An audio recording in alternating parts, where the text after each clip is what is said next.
You're viewing Tobago Updates Television, your exclusive gateway to Tobago, broadcasting the beauty of this island paradise to the world.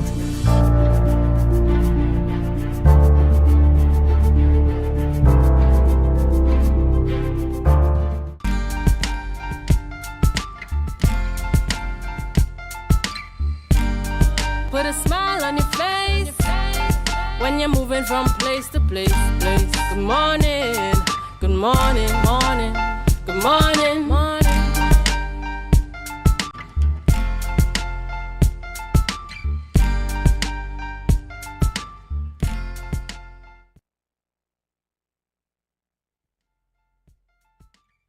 Updates Television. It is Friday, 25th May 2024, and we're coming to you live from the Port Mall in Scarborough, Tobago. I am Adana Kumbi, and this is a beautiful day to be in the land of the living. Of course, it is Friday, the day before the weekend, and I know some of you have already started celebrating your weekend. I know what it's like here in Tobago, just to have a relaxing day as we head on into the weekend. I do hope whatever you do have lots of fun this weekend, and of course do it so safely. Yes, we have a wonderful show lined up for you this morning, and we're so happy that you've chosen to come join us this morning. We're always delighted that you choose us. You're the reason why we are the #1 show in the morning here in Trinidad and Tobago. So we say thank you so much for always choosing us. Okay, before we get into our show this morning, we head on over to the news in 90 seconds. News in 90 seconds is brought to you by Standards, never beaten on quality and prices. Thank you, Adana. Here is your news in 90 seconds for Friday, 24th May 2024.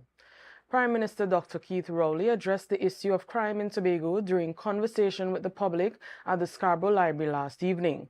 He emphasized the Commissioner of Police's responsibility in implementing security measures and assured that steps are being taken to enhance security in Tobago, including deployment of specialized police units. Meanwhile, discussions have been held about creating a community policing system in Tobago, similar to the Municipal Corporation Act in Trinidad, which would focus on community patrols. Additionally, he noted implementing such a system in Tobago is complex due to different governing laws. He highlighted that the Attorney General is currently reviewing possible amendments to enable Tobago to establish its own police force to achieve similar effectiveness as in Trinidad. Assemblyman Niall George was elected as the new Deputy Presiding Officer of the Tobago House of Assembly. George, representing Plymouth Black Rock, was elected at yesterday's plenary sitting, replacing Joel Sampson, who became Secretary of the Division of Community Development, Youth Development and Sport following a THA reshuffle. George also transitioned from his role as Assistant Secretary in the Division of Settlements, Public Utilities and Rural Development to the Division of Tourism, Culture, Antiquities and Transportation. Minister of Social Development and Family Services, Donna Cox, announced that a bill aimed at improving the rights and opportunities of individuals with disabilities is nearing completion. The bill was formulated through extensive consultations with various stakeholders, including government ministries, statutory bodies, and NGOs, which addressed crucial areas such as protection from discrimination, access to education, healthcare, housing, and employment. Additionally, it proposes the establishment of the TT Council for persons with disabilities. Cox highlighted the specific challenges faced by women with disabilities, including barriers to communication and heightened risks of exploitation and abuse. The bill will undergo legislative drafting processes before submission to the Cabinet for approval. And that was your news in 90 seconds. Life is good with Zero. Zero interest for 6 months. Zero down payments. Zero stress payment plan. That's right. With Standards, My Terms, we are putting the power of zero in your hands. Now, you can get that new sectional, fridge, stove, or TV for zero down. Pay zero interest later and enjoy a zero stress payment plan plus quick approval within 48 hours. Standards, never beaten on quality and prices. Thank you, Natalia, for our news there in 90 seconds. And of course, conversations coming out of the news. There's still the talks on managing crime here on the island of Tobago. And of course, as we mentioned here, we hear a lot of talks, a lot of plans, a lot of strategies, but we're hoping for speedy implementation as well so that we can actually see the decline in crime on the island of Tobago. We really want to see that management put in place, and we really want to see the actions taking place as it relates to containing any type of crime, especially when it comes to enforcement of the law. As I mentioned in my conversation with the Chief Secretary here on this station, we spoke about the fact that sometimes there might be loopholes in enforcing the law. Small crime, big crime, they're all crimes, and of course there are penalties attached to these crimes. So we're hoping that the law enforcement agencies do really, take this seriously and enforce the laws, even for the smallest of crime, thereby deterring anyone wanting to, even having an idea or, of participating in any criminal activity here on the island of Tobago. Our primary objective really is to get Tobago back to a place where it is, safe and secure for you, for me, for our families, to walk our streets in safety, to go by the neighbor and just chill out and not be afraid, thinking that maybe I might be a victim of a stray bullet. We don't want that happening in our sweet, sweet Tobago. All right, ladies and gentlemen, we head on over now to our birthday shout-outs,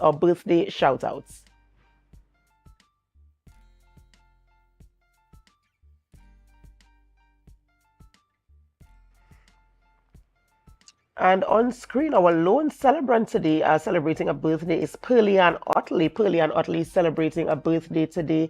And Pearlian, we do want to wish you a very happy birthday. We pray God's blessings upon your life as you enter this new chapter of your life.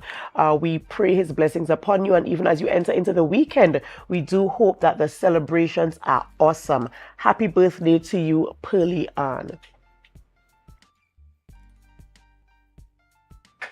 And to those of you who are celebrating a birthday over the weekend, for those of you whose photos we do not have this morning, we do also want to extend birthday greetings to you as well. We do hope that you enjoy your birthday, enjoy the weekend, as I mentioned earlier. And whatever you do this weekend, ensure that you are safe. And most importantly, have a good time. Spend that time with family, friends, and loved ones.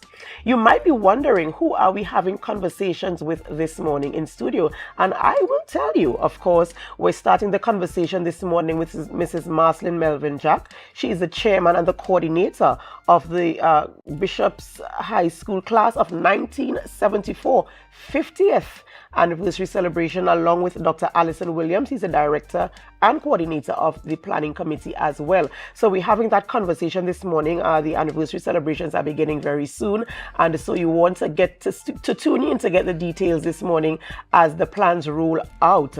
And we also have conversations with Mr. Walter Stewart. He's the president of the NPTA, and we're talking about Mid-Year Convention 2024. So we want to get that information as well, have that conversation. And of course, because it's Friday, you can look forward to your sports segment coming up after with Marcus Daniel. So you want to stay tuned with us as we have these discussions and as we bring the information to you this morning. Again, welcome to the morning show. And of course, thank you so much for always choosing us.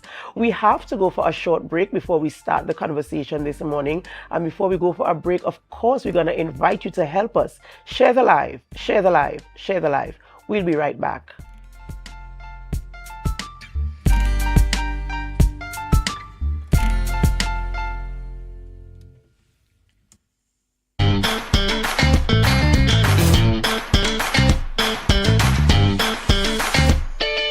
Need a fresh start?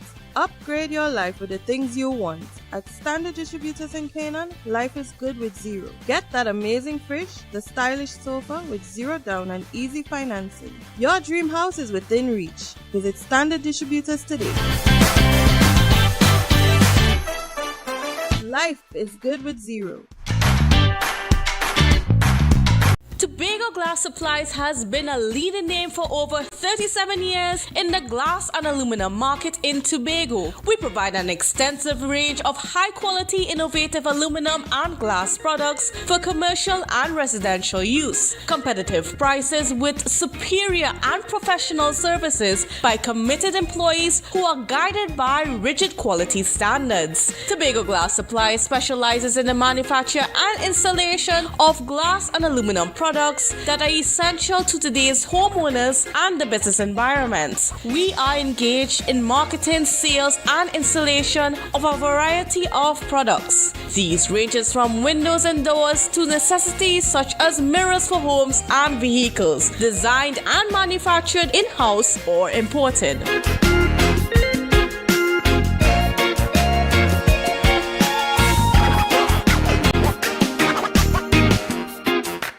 Deltec Distributors Weekend Special Wings Friday, 3 pounds wings, 2.5 kilogram fries. Special 100 TT Soup Saturday, 2 pounds cube beef, 2 pounds cow heel, 2 pounds chicken foot, 2 pounds pigtail or smoke bone. Special $150. Super Sunday, 3 pounds leg and thigh chicken, 3 pounds sliced pork, 3 pounds lamb slice, 3 pounds cheese, 2 pack of pasta. Special $250. Located Main Road, Argyle, Tobago. We deliver 20 TT. Contact us on deltecdistributors.com 395-5040 or 237-0102. Deltec Distributors Weekend Special.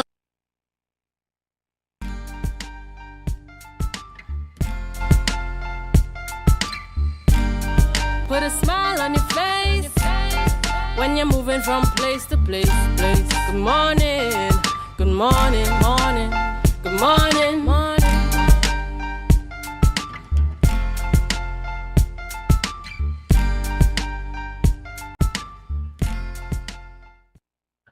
Welcome back to the morning show on Tobago Updates Television, and thank you for choosing us. I just want to take some time off to say good morning to those of you who are viewing us on our Facebook live stream, on our YouTube channel, and on Amplier 102. Thank you so much for choosing us, and welcome to our program this morning. And we do hope you can stay with us until the very end. We are beginning conversations this morning in studio with our first guest, and we speak this morning with Mrs. Marcelin Melvin Jack, and she's the chairman and coordinator of the planning committee for the Bishop's High School class of 1974 as they celebrate 50 years of class reunion. And we're also speaking with Dr. Alison Williams, the director and coordinator of the planning committee as well. Good morning and welcome. Good morning.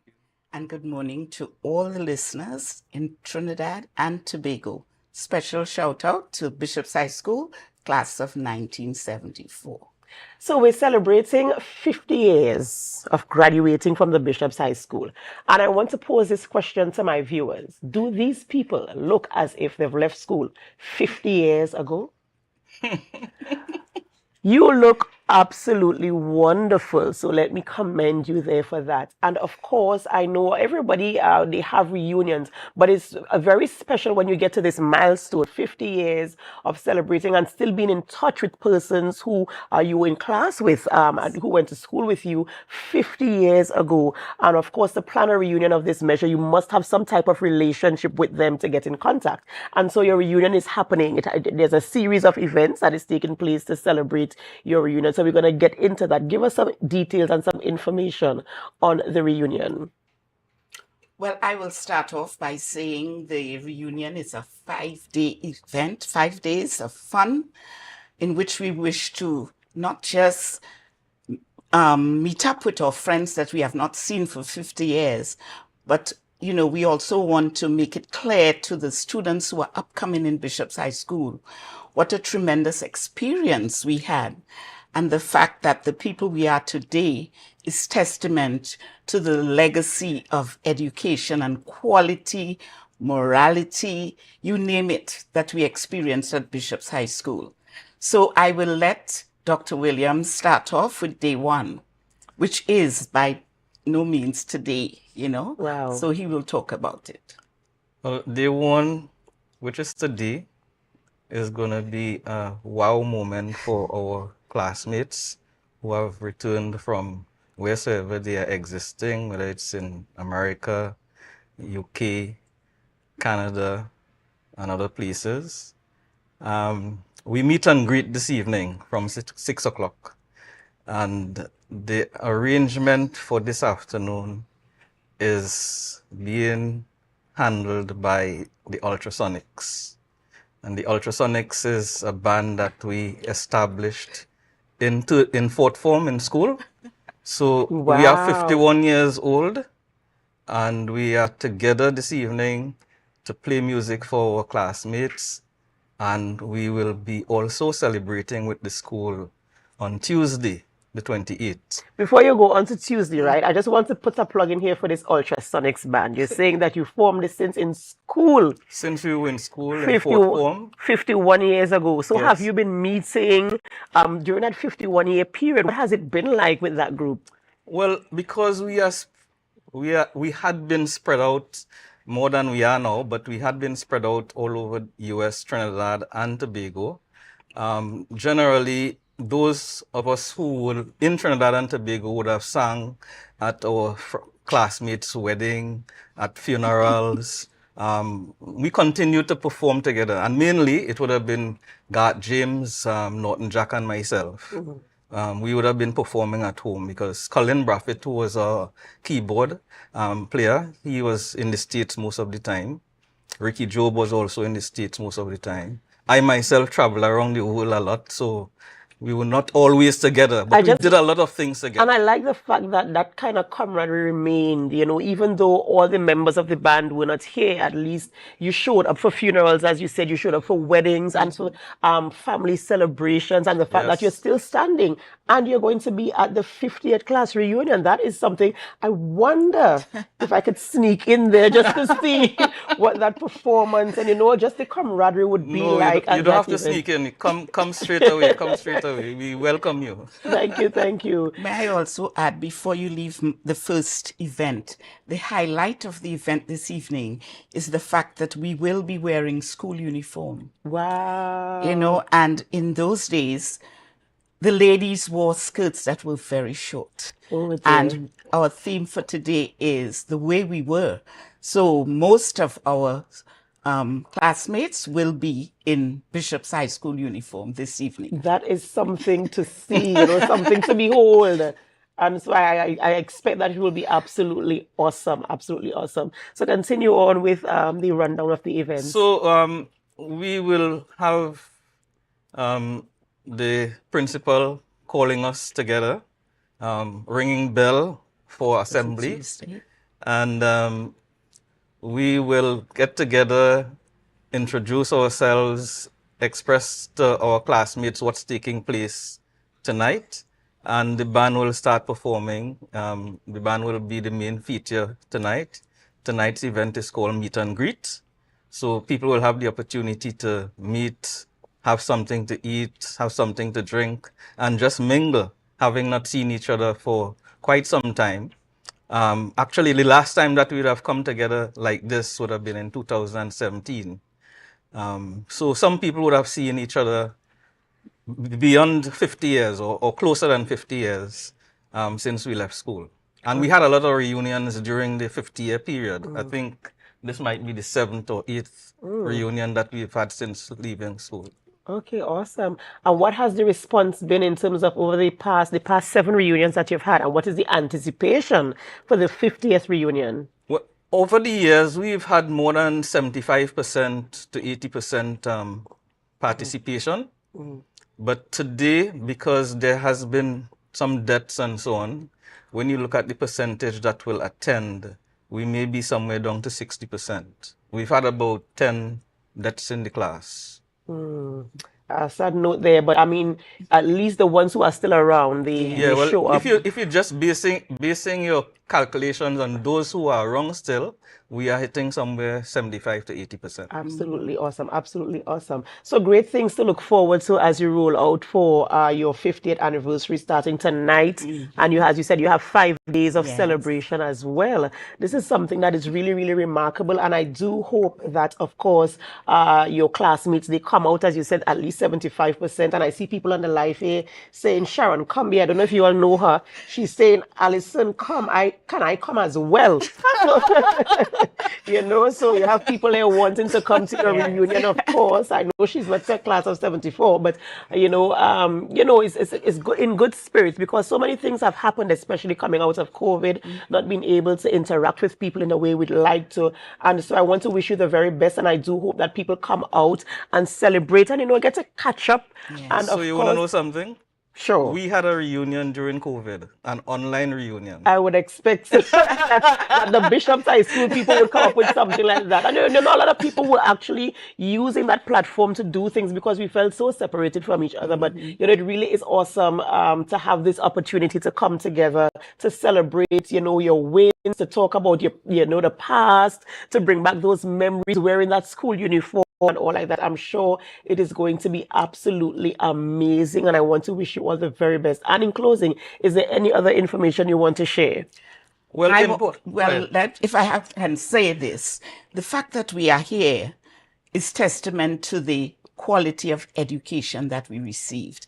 And I want to say that tomorrow evening at the Magdalena, we are going to have a dinner, and our teachers who are still alive will be special guests. So we get the opportunity to celebrate them and to thank them for the wonderful job that they have done. And I think that we are testament to the fact that they did an outstanding job. Absolutely, absolutely. And let me just add, on Tuesday, which is the last day of our celebration, we will be putting in the ground, burying a time capsule for Bishop's High School, and the time capsule is to be opened by the class of 2049, which is 25 years from now.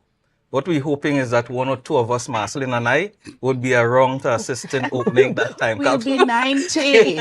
We will be 90 plus. So right now the children are excited because we have included them to put presentations in the time capsule, and they will be in their 50s and 60s and so on. So when the time comes, those children who would have helped to furnish the time capsule will be around to open the time capsule. This is absolutely amazing. Really, really good stuff coming out here from the class of 97 of Bishop's High. 74. Sorry, 74. I don't know why I said 97. Because it says 1974, so I got the numbers here. But of class of 74 of the Bishop's High School class reunion coming up, they're 50 years celebrating as classmates and comrades here on the island of Tobago, as they call people back home from far and wide to celebrate with them. And it's beginning today and culminating on Tuesday with the burial of a time capsule that will have items that, in 25 years to come, people will be like, wow, do you remember we planted this there? So all the best to you guys as you prepare to start your celebrations for your 50th anniversary. We do wish you all the best. And for all of you who are celebrating graduations and class reunions, we also want to wish you the very best. It is good to stay in touch, to stay connected. We all need each other. No man is an island. We cannot progress without each other. And nobody was meant to be here by themselves. That's not the way we were created. We were created to socialize and to interact with each other so we can grow and develop and to be the best version of ourselves. We can't do that by yourself. So let's continue to show the love. And as we celebrate this weekend with the Bishop's High School class of 1974. Thank you, ladies and gentlemen, for staying with us till now. We do have to go for a short break. And as we go for a break, of course, we invite you to help us. Share the live, share the live, share the live.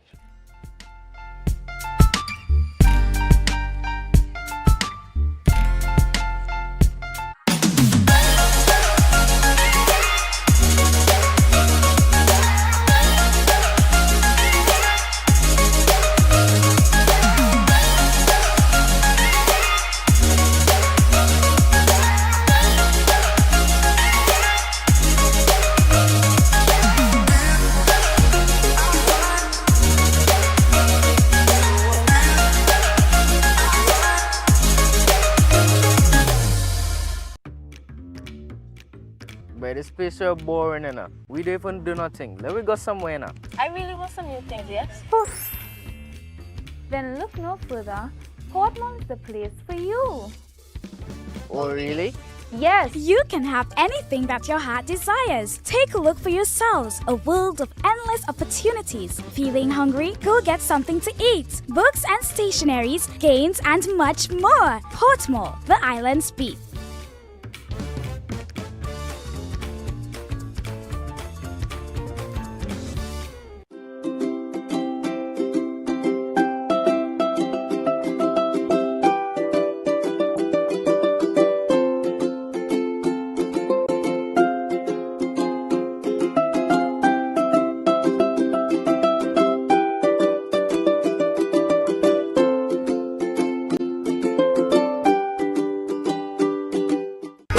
Ride the wave, come jump in the range, 100 funny dance, much your money mean. Don't need your love, that can cost me 50 pay. Like King Solomon, a bag a girl to me name. Every girl broke out, Lord, broke out. Me say hot girl, understand your time to step out. Big bumper girl, your time to get strap out. Hand on your knee, you treat a girl and your body. And every girl I get wild out tonight. Wild party in my out tonight. If she suck me, a fine out tonight.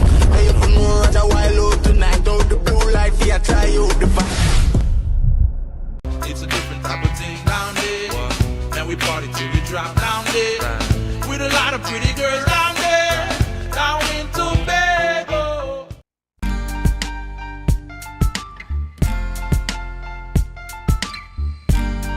Put a smile on your face when you're moving from place to place. Good morning, good morning, morning, good morning, morning.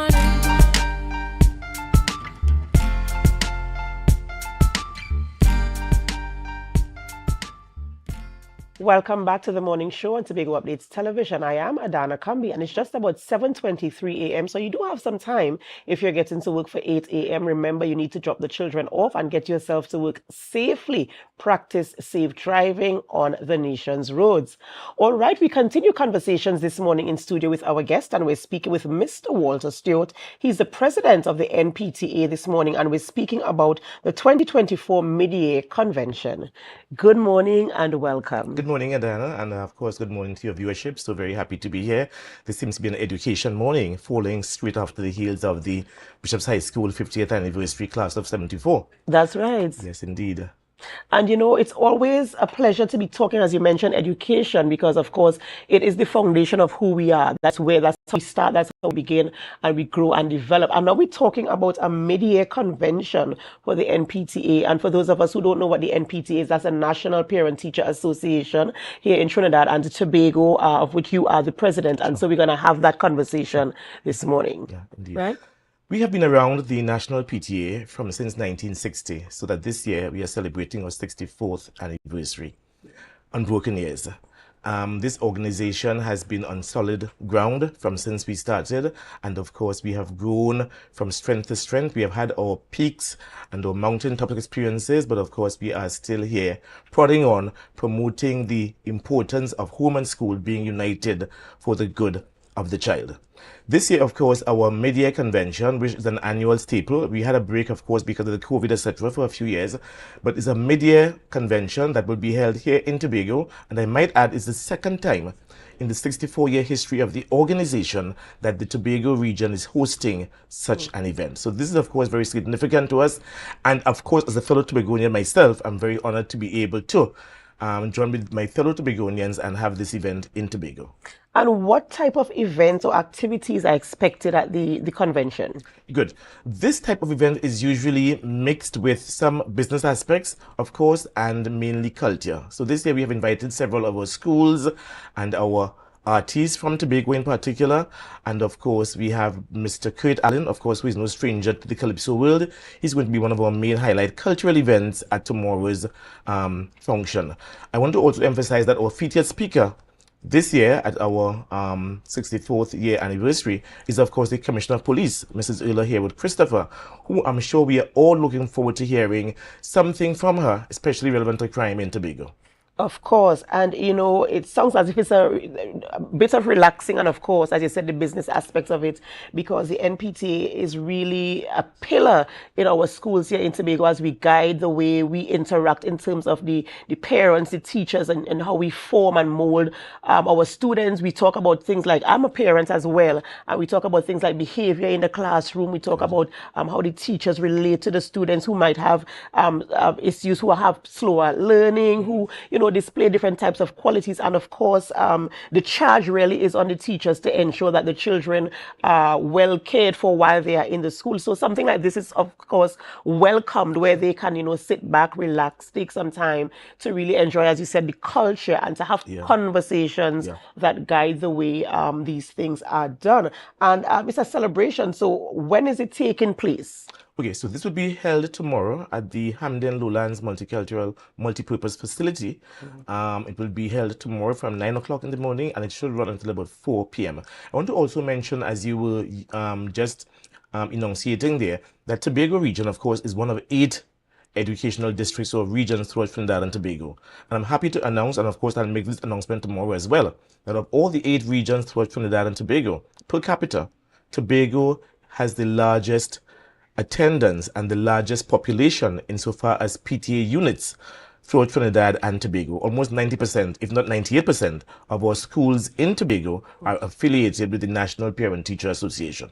Wow, that is absolutely amazing. And for some reason, Tobago is just always that kind of hands-on type of approach, ensure that they're involved. I suppose it's the community spirit that we have here in Tobago. And to me, the closeness, the family-oriented sort of arrangement that we are proud of here in Tobago. So, of course, we must give kudos to the president of the Tobago region, Mr. Joseph Lindo, and his team, who, of course, continue to work assiduously in terms of getting all the PTA units on board and being affiliated with the National Parent-Teacher Association. I just want to wish you guys all the best coming out there tomorrow, and I do hope that the teachers and all those who are all the stakeholders who are involved, that you come out tomorrow and participate in the events that are taking place there down at the multipurpose facility in Lowlands, because I believe that something of substance, some quality will be coming from that type of event. So I just hope that everyone comes out who are the ones who are expected to be there. In closing, is there anything else you want to share? Well, we are very concerned, the NPTA, and again, I'll make a statement on that tomorrow with regards to the crime taking place in Tobago, because in my humble view, it is unprecedented. And of course, we look at the rising tide of crime taking place here.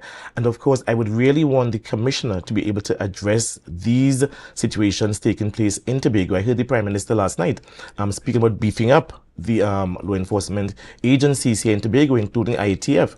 And of course, we look forward to the boots on the ground situation where we are able to arrest and mitigate the amount of crime that is taking place on our island here in beautiful Tobago. We want to get back to that clean, green, safe, and serene Tobago, the Paradise Island. That's right. And it takes you, it takes me, it takes all of us to get that done. And no better place than at the mid-year convention of the NPTA, where we have a lot of stakeholders there who can also guide policy and who can implement the policies and ensure that we have a place that is safe and serene for all of us, especially in the context of our schools, because we do see some types of behavior there that we also need to curb to ensure safety for our teachers and our students, and less stress for our parents and everyone in general. So let us come out there. Those of you who are involved, come out to the mid-year convention taking place tomorrow from 9 a.m. at the Lowlands Multipurpose Facility taking place there. We've been speaking with Mr. Walter Stewart. He's the president of the NPTA here in Trinidad and Tobago, and their event is coming off tomorrow. 64 years of excellence as the Trinidad and Tobago National Council of Parent Teachers Association.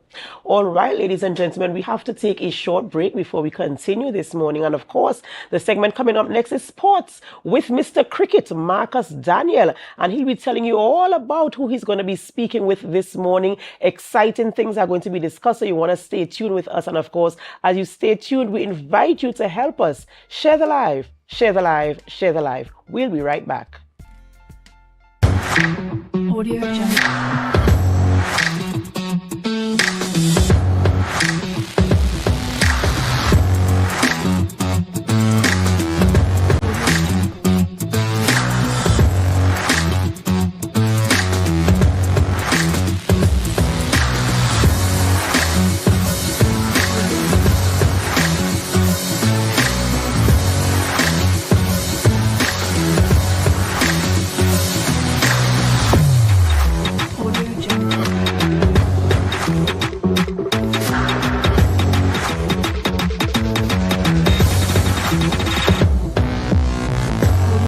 best place to stay in Tobago is at Thorns Place with rates starting as low as 200 TT. Call or WhatsApp 745-7306 or 682-8676. We are located uptown Scarborough, 5 minutes away from the port. Remember, at Thorns Place, our aim is to make your stay safe and affordable.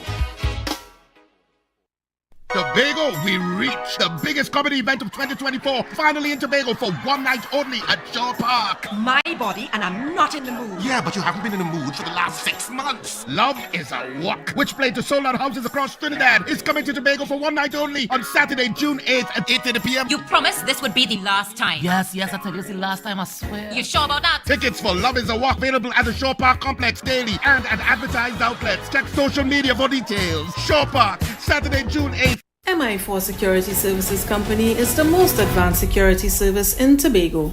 Ask about our cash and transit service. It's safe, risk-free, reliable, and timely. We provide safe banking delivery for all business types and sizes with highly trained staff, 24/7 monitoring, coordinated emergency response, and a well-maintained fleet of armored vehicles. Contact us at 660-7723 or visit our website at www.mi4securitytt.com to sign up today.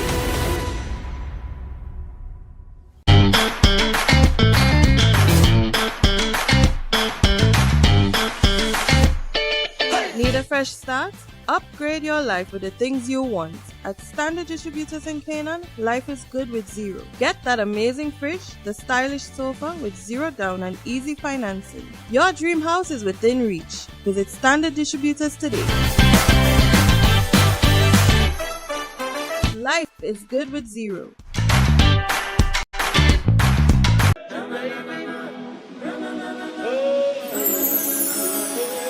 I can't live without you, I can't be without you for too long. Cause when I'm around you, I feel like the heavens is coming down. I feel it in my soul every time we on the road, it's a miracle.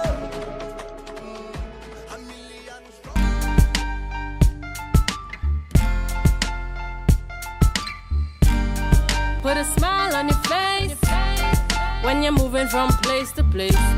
Good morning, good morning, morning, good morning, morning. Hi viewers, welcome back to the Tobago Updates Television morning show. Of course, so we are into the sporting segment, and I want to thank Adana for holding on things in the first half hour. And we're getting into some discussion with sports, and I have two gentlemen with me on set, known for singing. But we're not singing this morning because I can't sing to save my life. I have Mr. John Arnold and of course Mr. Dexter Trim out of the Singland Hill Alumni Choir, and we're talking about sport and family day. Good morning to you guys, and thanks for coming. Morning. Fantastic. So tell me all about this sport and family day that you guys are planning or planning to have. Tell me date, venue, and all these different things. Yeah, well, I think just to put the background, because the Sport and Family Day becomes part of a bigger celebration, right? Right. I think you know that we're celebrating 40 years, and the whole of this year is dedicated to that. 40 years in Tobago space is like a big thing, right? And so we had the church service, and now we're having the Sport and Family Day. Right. Later on, we'll have concerts and all that kind of stuff. Next week, Friday, I'm going right? 31st, we are at Buku from 2 p.m. Actually 3 p.m. Well, next Friday is a holiday. We have two holidays, Thursday and Friday. Right. Because I was wondering 2 p.m. on a Friday. two holidays. Okay, yes. We took the last one because Thursday has a Friday lot of into things. Saturday, yes, I like that. Yes. Okay. So, and we have invited some groups, cultural and otherwise, in the space to be part of the day. All you right. know? So we're hoping that as a family day, people can also come watch. It's going to be a lot of novel sports and that kind of stuff. And so in between the novel sports and like tug of war and all them different things, you have some singing competition too. I think that would be a really good one, you know. Like not on that day. Not on that day. No singing on that day. Singers are going to relax and have fun. Right. That's part of the idea. So I'm guessing that obviously it's going to be friends and family of the alumni that will be participating in the sport. Correct. Kids, children, the whole works. Yeah. But I think more than that, it's not just camaraderie with us and those we invite. We have opened the gates to everybody. Yes. You, everybody. And you have more reason to be there than us. But it's going to be a fun day. Yeah. And we're inviting the public. You want to come and be part of it? Yeah. Yeah, so we're starting at 2 p.m. and we should go probably until about 8:10. Until it ends. Until it ends. Yeah. And free of charge. Free of charge. And as I said, it's basically Signal Hill kind of unwinding. Yeah. We're not singing. Yes. I like that. But with our friends, all the groups that we've invited, we're hoping that we're able to have a real nice, fun day. And, that spirit of camaraderie and so on. And is it an annual sport and family day, or this is the first time you guys are having one? No. Well, actually, that's a good question. Because we've only done this only when we have an anniversary. We had for the 10th, we had for the 25th, we had for the 40th, for the 30th. So every decade we can get something every going. Decade, yeah. And Dexter... But that's a good idea. I like that one. And Dexter, 40 years. You've been with the choir since inception? No. Okay. But there have been people who have been there from inception. Right. Yeah. And they're still singing, or they are members of the planning committee? Very important parts to play. Right. Yeah, and part of the planning committee in some cases. For the various activities that we have coming up. And those include things like we're going to do an exhibition. So it's going to it will show you what Shack was all about over the past 40 years. Right. Then we catering for the children in school. So we're going to have caravans, both in Trinidad and Tobago. Right. So that's part of like a recruitment plan as well? Well, hopefully, yes. There's always that. But you're going to expose them to the Shack experience, what Shack is all about.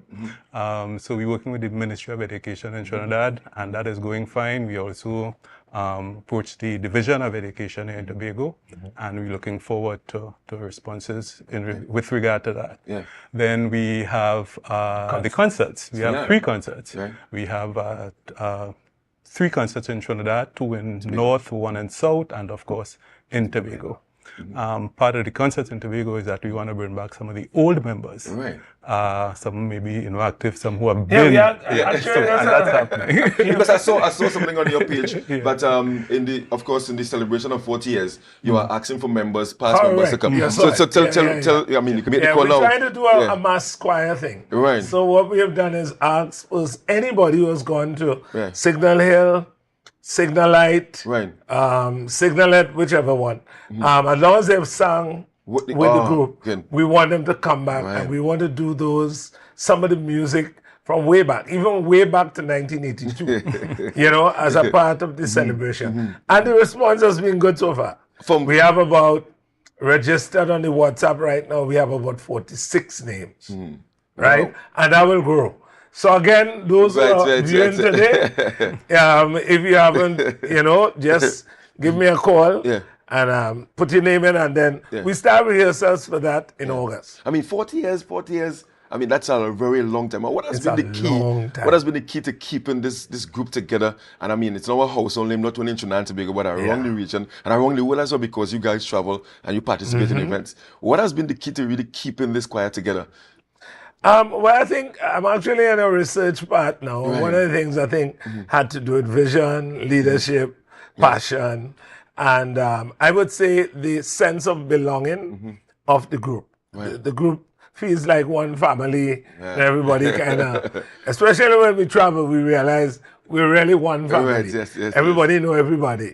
Who eat too many slices of bread, we know everybody. Who snores too much, you learn that after a while. I know that. And that's so important.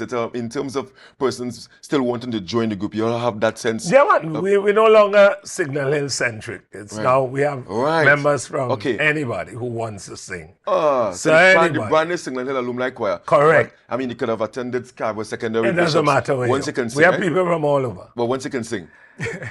You can train them. Once you could be trained. You have to have a little bit of that, and you must be able to move. I like that. I like the idea of the sport and family day as well. Yeah, I mean, but I like your idea. I think we should do it annually. Yeah, I think it's a nice idea. Yeah, I mean, bonding is very important as well. Very important. Sometimes you only see the singers, but in terms of the children and extended family who are the babysitters when they go and sing and shout and all them different things, you appreciate that in a way. And that's very important because we have not only a Shaq team, but we have the offspring of Shaq. Yes, and that's important. I mean, I'm told that you're going to have lovely prizes as well on the day. So, I mean, I used to be a sprinter, a cricketer. So I'm hoping to come there and win some prizes. But I was hoping that you would have had a singing competition too, because I tell my people I can sing, but I mean, they didn't believe me, no boy. Well, who knows? It may be impromptu karaoke. Impromptu karaoke, I like that. We want the visitors who come to stay. So just before we go, just once again, tell me time, venue, and of course, tell people to come and support. Next week, Friday, which is the arrival day. Yes, 31st. Friday, the 31st. We invite everybody come down to Buku Integrated Facility.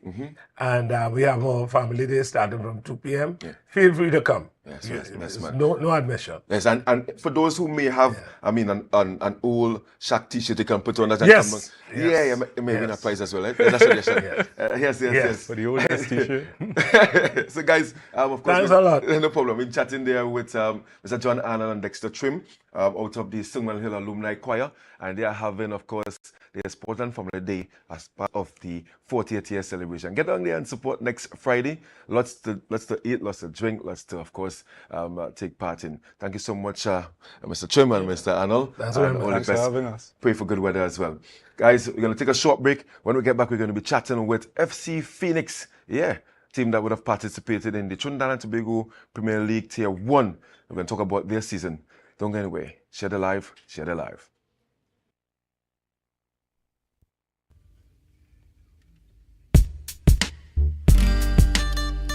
Tobago, we reached the biggest comedy event of 2024, finally in Tobago for one night only at Shaw Park. My body, and I'm not in the mood. Yeah, but you haven't been in the mood for the last 6 months. Love is a Walk, which played to sold-out houses across Trinidad, is coming to Tobago for one night only on Saturday, June 8th at 8:30 p.m. You promised this would be the last time. Yes, I tell you, it's the last time, I swear. You sure about that? Tickets for Love is a Walk available at the Shaw Park Complex daily and advertised outlets. Check social media for details. Shaw Park, Saturday, June 8th.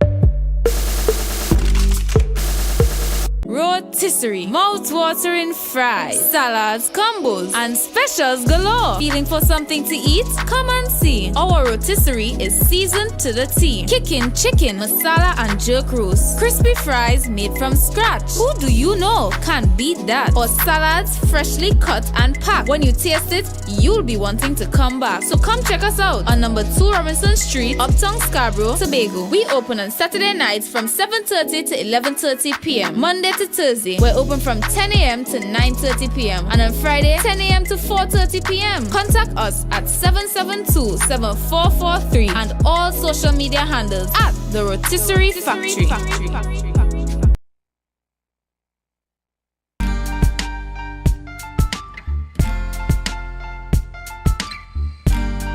Put a smile on your face when you're moving from place to place. Good morning, good morning, morning, good morning, morning.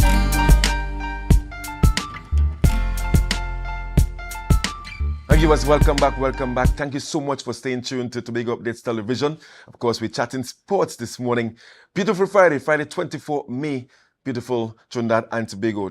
This time I'm joined by some footballers. Well, one used to be a footballer and one is a coach. Well, one now manages. Yeah, Mr. Cadet, TV Cadet, and Mr. Nigel D'Souza. Thank you guys so much for joining us on set here this morning. Of course, joining me on set here this morning. And we're talking about Trinidad and Tobago Premier League Tier 1, right? That's it? Correct. And of course, the season that you guys would have had a debut season, and you would have ended the season in 6th position out of what, 11 teams on the table? Correct. 11 teams. And I'm going to start with you, Mr. Cadet, as manager, because before the season started, in an interview, you would have mentioned that, hey, you want to be realistic as possible, and you're looking at a mid-table finish. And basically, you all finished mid-table. Do you have the lotto numbers? So tell me about, I mean, the reason for you, because, I mean, you guys won out Tobago League, won out the Tier 2, and then, I mean, you said mid-table would have been the best for a realistic finish for you guys, and you ended at the mid-table. Tell me about that, that point you made there and ending at the mid-table. Well, I think the word you used was realistic. Yeah. But I think what we also recognize is that it was really about, even with the limited time that we had to make the transition, I think that realism came from the team that we have. Right. In people like Coach Williams, Terry as technical director, Nigel, and myself in terms of the administrative, we recognize that, hey, this is a big step. But all of the things that go into making a team successful at that level, both on and off the field. And when we looked at it and we said, hey, listen, we recognize that we have the talent. Yeah. We have the talent. We know that Tobago has always had the talent. It was the effort and the commitment is what is required, and of course the support of the field. And I think when we looked at all of those things, we said, hey, we felt that mid-table was going to be going to be good. And I think we gave a very good account of ourselves. When you look back at match day 3 and the standings, when we had lost our first 3 games, but you played against some big teams in defense sports. I think people were saying, nah, man, wicked boys, and to see how many match days later that we up on top there and having contended, we didn't only come. We contended. We didn't make up numbers at all. We didn't make up numbers, and that had to do, with our coaches and their effort, and our players, and the dedication and the effort that they put out. I just really in the background was just trying to facilitate and make sure that it could happen. Yeah, and of course, Coach Nigel, I'm sure that you would have endorsed realistically finishing mid-table. But having played the season, you felt that you guys could have probably finished higher on the table? You never want to look back at what you did. Going through the process of learning, because that's on the job for us. Right. Yeah. And I mean, it's tough on the job because you're asking guys to go from amateur and in the space of a month, ask them to be a professional player. That is not professional in the sense that it's the highest league in the country and they're getting paid as well. Yeah, but not professional you're asking persons to change eating habits. Okay. Liming. Right. How we train. Intensity we train. Being a professional is more than just we go and play the game. There's a lot leading up to that before you even reach on the field. So we finished mid-table, and I thought it was a very good effort from the guys. Of course, you look back at a couple of games that if it went this way, but all in all, we are proud, but not satisfied. Proud but not satisfied. Not satisfied in what areas or area? I mean, we want to do better next season. So, I mean, we are proud of this season, obviously, but my message to the guys is be proud, of course. First season. And when we looked at the table last season from the teams who went up, and even bigger teams who have been in the league for a number of years, and we see where we finished, and we are proud of that, but we're not satisfied as yet. Yeah, and in terms of preparing for next season, I mean, has that started already? Because I made a social media post about that, right? And that obviously you guys understand now what is needed to play at that level. And I'm sure, given the think tanks that you guys have, the backroom staff, Coach Williams and all his experience, Shelton and all them guys supporting, you are already plotting for 2025. I mean, what are some of the things you think you need to change to really be higher than 6 next season? Well, one, we'll get a proper preseason this time. I mean, again, it was just a month. Right. And I say a month, probably a couple of weeks. Right. We get the news and then.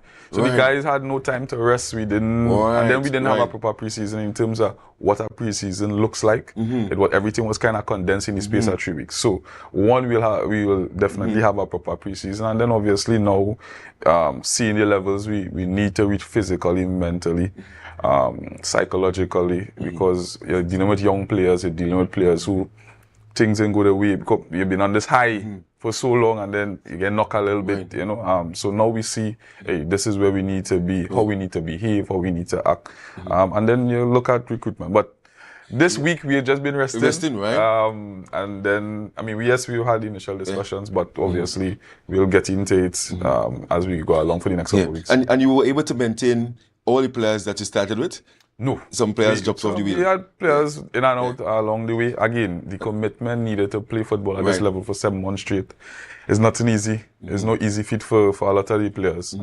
Plus, we had Arthur, who was one of our better players. Fantastic, he went outside, you know, so he got opportunity to go outside and play. So we was happy for him to allow him the opportunity. Definitely. And I want to bring in, that's my next question to Mr. Cadet, in terms of players that would have been seen by the national coach and would have been called up. Adriel George, I mean, if you haven't seen Phoenix play, and you see Phoenix play for the first time when you see Adriel George, naturally you say, hey, that guy's a national player in that sense. So, Mr. Cadet, tell me about the players that would have been called up to trials. I know Jem would have also made a call up, and now Jarrell is playing outside. I mean, what does that mean for Phoenix in the sense that, hey, next season you are more attractive and you may get more players or better players on Tobago that want to play with you guys? Well, I think it's for us as a club, we've been proud. It's no surprise. I think what playing at this level offers is really the exposure. Because it is the league, it is the forum that the national setup looks at.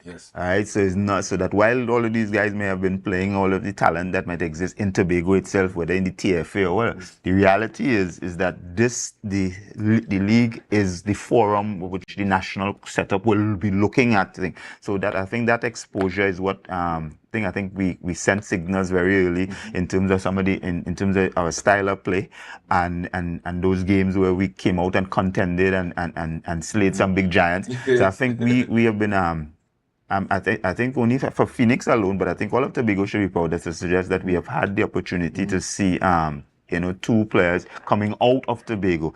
Very often in the past, what you might have had is players who are campaigning with teams in Trinidad, getting called up, and you still had in this circumstance, you had Jamal and Showtime. Jamal, who got called up, right?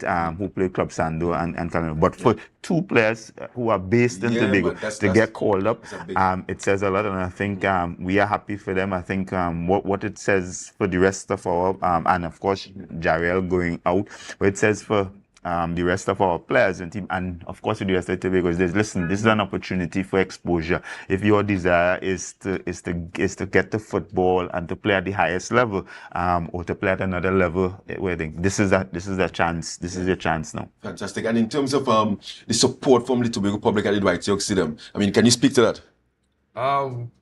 And I tell you guys this after the season finished. We had some supporters there, and we would have spoke about this. Outside of probably the first initial 2 games when we went down, there's no bigger support throughout the league than that of Tobago. And listen to me, don't cost you. But they show up. For that, we have been really grateful. I'm really thankful that throughout the season they have come. The voice, the chanting, the vex, the cussing. But when we play well and we win, they're right through. But they have been throughout the season and we can ask for anything more from them. Well, fantastic. And Mr. Cadet, I mean, we're looking to wrap in terms of a sponsor, because they play at the highest level here now. 1976 FC Phoenix. Are we going to see like an Angostura Phoenix next year? We're going to see a Caribs. Anything in the pipeline in terms of a goal sponsor for the club? Well, we're hoping that they'll hear what they have to say, but we And that's why now we begin to do all the, we have been having discussions with persons continuity, and that's always the challenge or the excitement about this. You know, you have to be dealing with both the present and the future at the same time. So while we were in the midst of course, the current season, we're already beginning to plan for the season ahead. So yes, we are in discussions and we are open to and our approach has been that, listen, we don't have to have necessarily a goal sponsor, you know, one cocoa does fill basket. And that's how we've been able to go through both the tier 2 and succeed now at the tier 1, is that we have had a lot of persons come in and say, hey, listen, I can help in this way and I can help in, and that has taken us through and we are grateful. Of course, we will be in the days ahead. In this time now that's considered the off season, we will be of course putting out our thank yous and reaching out to those entities and those individuals who would have supported us, while of course at the same time beginning to plan and to tie up how we go forward and what we can do to make sure that 24-25 is even more successful for us as a team. I think we want to be able now to challenge for the even higher place on the table and expose even more players. I appreciate that, man. Of course, just before I let you guys go, once again I want to congratulate of course that's my home club. Again, I'm gonna Coach Chung, and of course all the players that would have actually competed this year for you guys. I'm hope that they will come again. Right, and more players will want to represent the Phoenix brand. Any final words before you go? Just we are grateful and thankful for all the support we have been given. Thanks to the players. I think the sacrifice this season was tremendous. Making the jump up and they did their best, and they see the level that they could get to. And then the supporting staff, Terry Williams, Shelton Williams, Joel Allen, Lionel Winchester, NBC Hall, who came on a little later on. Cadet, Mr. Huey Cadet, all of them would have supported and played a part in what we were able to achieve, and we just happy. Fantastic. Of course, the viewers have been chatting there with Mr. Nigel D'Souza, head coach of the 1976 FC Phoenix team, and manager Mr. Huey Cadet. They have finished 6th in their debut season of the Trinidad and Tobago Premier Football League. I think that's a remarkable achievement, given it's the first time they would have actually joined the top ranks, and I'm expecting better things come 2025. So guys, thank you so much for being here, and all the best going forward. Viewers, going to take a short break. Final interview coming up. We're going to talk about some swimming. Mr. Mosey Dinoon, he joins me on set. Short break, but don't forget to share the live, share the live.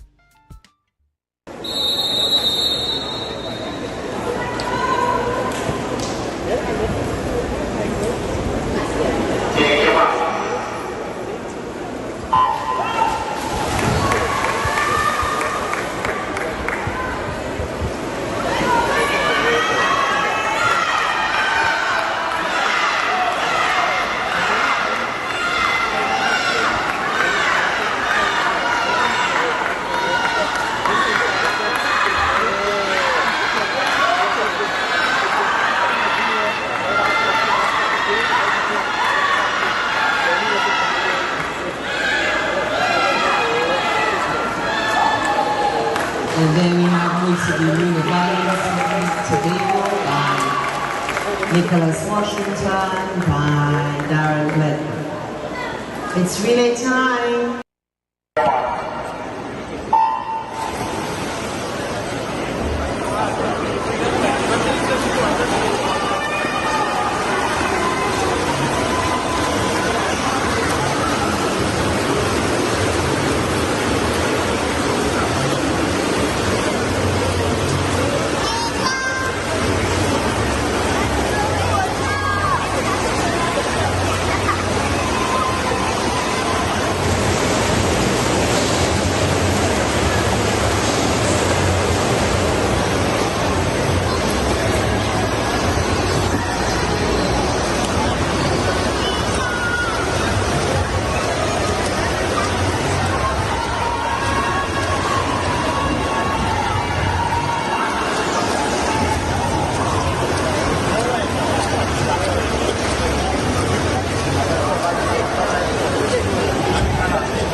Fantastic stuff there.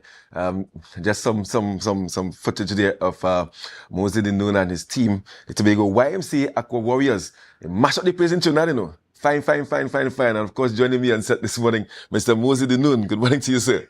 Morning. Happy to be here. Fantastic. I mean, so I saw a release from of course, the Aqua Warriors. They had to head out like a buster to take all the medals and trophies back to Tobago. I mean, tell me about, that was the Trinidad and Tobago Long Course Championship, right? Correct. Right? Yeah. And of course, held at the Aquatic Center in Trinidad. And a Tobago contingent of how many? Six. Six of us went down. Right. We came back with 13 medals. 13. We got 10 golds, a silver, and 2 bronze. And we also got 2 high point trophies as well. Oh, and I saw that coming out of that event, you are no qualifiers for for the national team. Yeah, so we have Onella Walker who made the CCCAN team that was ratified by the association. Right, what's the CCCAN?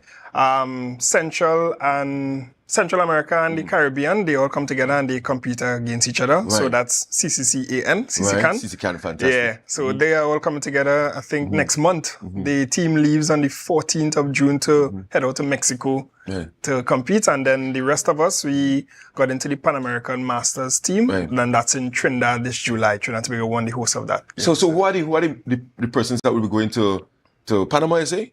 The Pan American Masters champion. Masters. That's who are the persons going to that one? So from Tobago thus far, we have myself, right. Coach, the assistant, Coach Rochelle Pierre, right.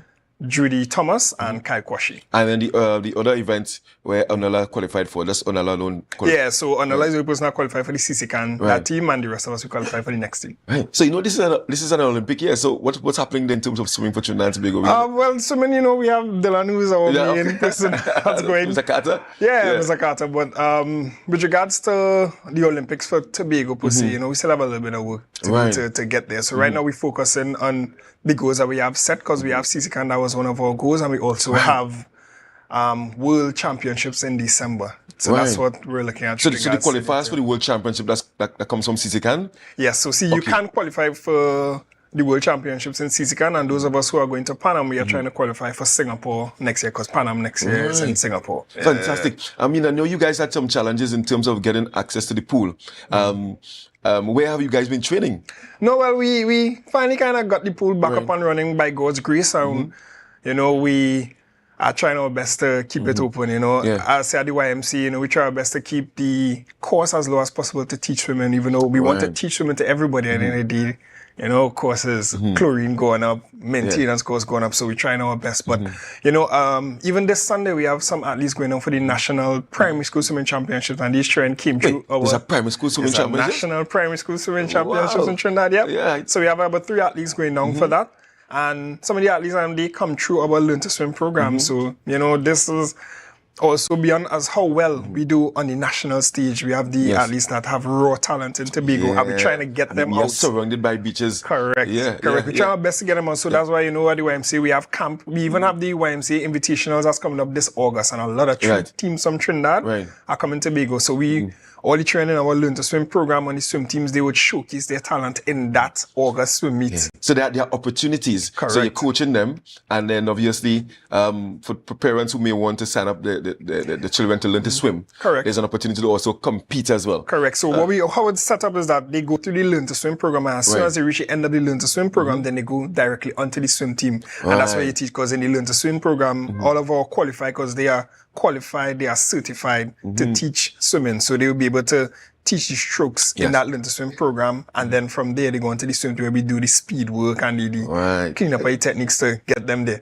Fantastic. And what about the swimming pool in Argyle? In Kendall. Is that also functional? Because some persons in the East may want to join a swimming program, but they may not want to journey quite long to Blackhawk. Is the one in Kendall functional as well? Or you're not sure? None as yet. I'm not sure. I think there's still a little bit of work to be done up there. Some minor works that still need to be cleaned up, and then they will open up, and once they open up, those up there could but as it stands right now, we do have people who actually come from Goodwood. Goodwood, I have athlete who come from Roxbury, I think. She comes on Saturdays, and it's how bad you want it, and most people, they made the journey, they come down and they do the program. But that will greatly assist I mean, you as a coach, in terms of you want the best to represent Tobago. Correct. But obviously, the one at Kendall not functional at this time. But if it comes on stream, that will greatly assist. Yeah, because at the end of the day, I mean, what we would like to move towards is having a national primary school championships in Tobago, you know, and all these things are things that we want to put in the pipeline, you know, but we have to get the support and like the buy-in from like the ministry or even THA, where we want to be able to teach all of Tobago, you know, and a lot of parents that we have spoken to, you know, sometimes the cost factor, you know, with regards to getting into swim, but it's only so much that we can do, and we try our very best to keep as low cost as possible to try and get it going. But, you know, if we teach it buys in and, you know, they can help with the schools or the after school program or even camp where, you know, it would lower the cost that parents could, everybody, then you get a million national athletes. Parents battling with so many different things and they will want to consider things. And you're right. But in terms of the championship there, right? I mean, 13 medals in total, right? Yeah. I mean, who were some of the standouts that you guys had there? Well, Onella Walker, of course. Onella, big up Onella. Because right now, you know, she's in our fundraiser with regards to getting to go on the national team in Mexico fundraiser going on right now. I'm gonna eat my breakfast very soon. You know, but so Onella, Coach Rochelle as well, you know, she did very well because even in 22 when we went to Colombia, she got a gold in the 50-meter freestyle. So she's actually she's a master. She's a master. Masters in swimming starts at 25. It starts at 25. So it's not like when they say masters, like 40 and over. No, it's 25 straight up to 100, you know. And even for those in Tobago who actually think, you know, when we have the masters team, if they come down to the pool, we could train them and they could come on the masters team, you know. There's an avenue for everybody that wants to try. And also an avenue to represent the red, white, and black easily. Because, I mean, I can swim too, I can swim as well. Come down by the pool, you know where we are, you know? And, you know, so they do train hard. Judy Thomas, you know, this was her first national championships, you know, and she actually did pretty well fighting, you know, she is in the 200 breaststroke, you know, so they did good. So the athletes and them from Tobago that went down, even Mr. Kosh, you know, this was his first time trying out. So just like how we say, you know, Marcus, just like you come and try like playing a national championship, so you see what can happen, you know, so... You had to start somewhere. And the good thing is a lot of people have the courage to start. Yes. That has been important. So what's next for the Tobago YMCA Aqua Warriors? What's next for you guys? Well, right now, so, you know, we're going on for the primary school championships. That is this Sunday here. I mean, we just come back and most of the people, most of the athletes and them, as soon as we came back, this Monday. By Monday afternoon, we were back in training. Tuesday morning, you know. You know how it goes. So basically, we just training and getting prepared for that primary school. Then we have Onella who leaving for CCCAN next month, and then the following month we have national qualifiers for the Goodwill team, where we have like a group of 8 athletes that are going on to try and qualify for the next national team. And then after that, the week after that is when the Pan Am Games start. And then following that is the YMCA Invitationals. but how you as a coach, right? I mean, you have to coach, but you also have to prepare because you are in the Masters as well. Correct. How challenging is that for you? Balance. You know, if there's one thing that the sport teaches you is proper time management. So at the end of the day, like I said before, how bad you want it is how bad you think. Because when we have to train, we go down to that pool at 3:30 in the morning and train from 3:30 to 5 a.m. and then we coach train from 5 a.m. to 6:30 in the morning. You know, by the end of the day, you do what you need to do to get the job done. And it's good to know that, you know, the hard work is seeing results. It's good to know that when we get out there 3:30 in the morning and you're slaving and you're swimming in the pool, you do good. It's nice to see that when the children come at 5 a.m. to 6:30 and they're wiping the yampy out of their eyes, but they come back in the afternoon to do their 4:30 session, and when they go down to the competition and they see the results, the joy that you see on their faces.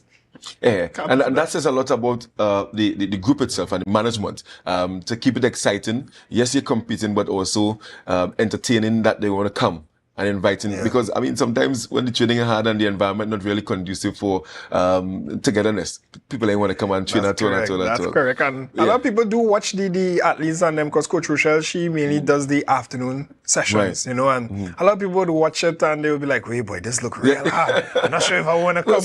What does training entail? Because you're making it so real hard in 2 days. I mean, it's as much as you would like to push yourselves. That's the best way I can say, because, you know, we give these sets and it's not like we hard and fast and we jump, because you have to be able to push yourself. Swimming is I would think, 100% mental.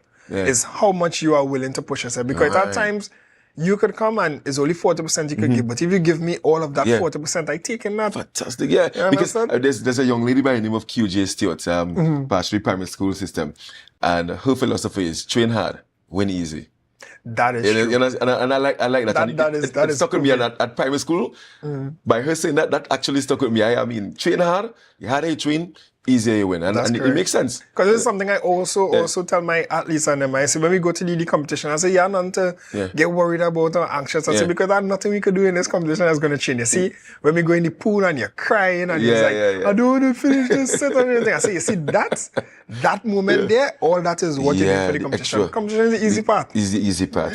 Yeah. But I'm very happy to see Onella back participating. I know that she was a bit frustrated, especially with the pool being done. Outstanding talent. So I'm really happy that she is now participating, doing what she loves, and now competing for the national team. And I want to wish her all the best. All the athletes that would have represented the Tobago YMCA and have done well. Congratulations to them. And are now going on to represent the country. Fantastic work by you and your team. Keep up the good work. And of course, who knows, you may see me as a master. Well, I mean, we're waiting, come down the road. I know. Just before I let you go, anything that you want to tell to sponsors, support, and all these different things? Well, you know, I definitely want to talk about the YMCA Invitational that we're going to showcase all the athletes. That's in August the 17th and the 18th. Right, the same Great Race Weekend. Great Race Weekend. So we have a lot of activities on the island, and we have a lot of athletes that are coming over. But I don't want that to shy away anybody that want to swim and party. You have events for it's a developmental summit, and it's carded for anybody who want to test their foot. Come and test your foot. And it's going to happen at the YMCA. At the YMCA. Right? And in terms of registration, how can persons contact? Well, this is so what they would have to do, they would have to go through the Learn to Swim program, and then the coaches here, because you see, we have to make sure. We have to make sure that you can swim, you know. But if anybody is looking, because at this point now, you know, to get the swimming off, you have to get sponsors and whatnot. So if anybody is willing to reach out to the YMCA 631-0070. We want to get the swim meet going. And of course, I'm going to have you back to talk more about that, obviously, as time gets closer. But once again, thank you so much, Mosey, for being here, and congratulations once again. Viewers, this brings us to an end in terms of the sporting segment. I want to thank you so much. I want to thank, of course, John Arnold and Mr. Trim. Dexter Trim for being here this morning. Of course, that's the Single Alumni Choir Sports and Family Day. I also thank the FC Phoenix team for being here this morning. Of course, Mr. Mosey Noon. And of course, just before I let you go, guys, remember, we have the I Choose Sport program going to the schools, in secondary schools throughout Tobago. And I want to big up the Tobago primary schools track and field championship. We mashed up the place in Trinidad 2 days ago. And of course, we go down there and I tell them, hey, look at them 2 trophies, but we take everything else in our sense. And I'll big up to the team in sport and education unit and every single athlete that would have represented us, the parents that of course made the journey down to Trinidad and supported us. Of course, our secretary in the Division of Education, Youth Affairs, not Youth Affairs, but Education Research and Technology. And of course, the administrator, every single person that would have played a part in the success of the team. Thank you so much. And of course, continue to choose sport, yes? Wish you guys a wonderful weekend. I'm going to throw you over to Natalie for Good Morning Tobago. But don't forget to share the live. Share the live.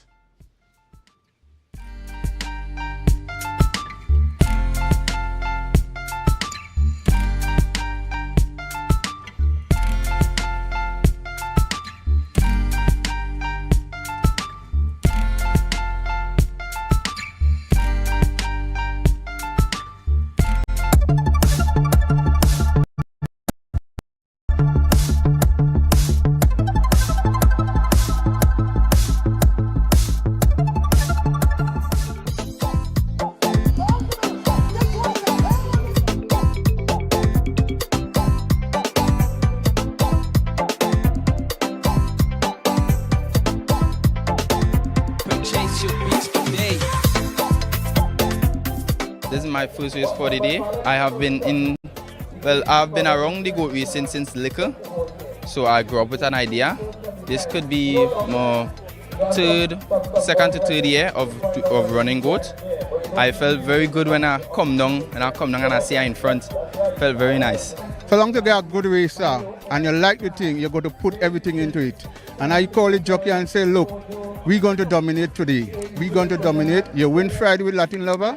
I need you to put down your best foot forward. And so done, you do the work. I came here with my family and they thought it was a good idea that I come to participate in the event. I train with UE at the St.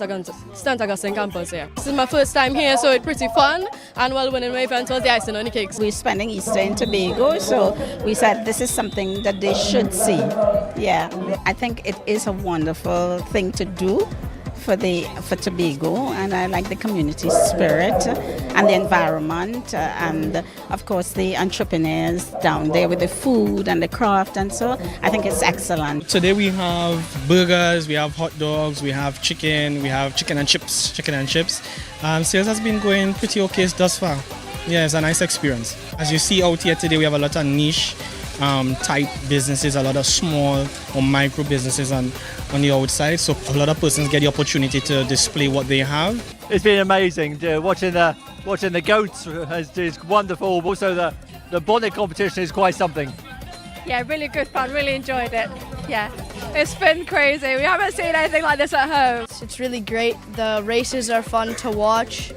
All the vendors have good food and attractions. Yeah, I like it because we get to see animals that we usually don't get to see normally in Canada or like Tobago. My snake is my favorite animal. I don't know, I just have always really liked snakes. We have little garter snakes in our backyard that I always catch and always used to catch. This is an event that normally caters to the family, and once we are able to bring families together, once we are able to execute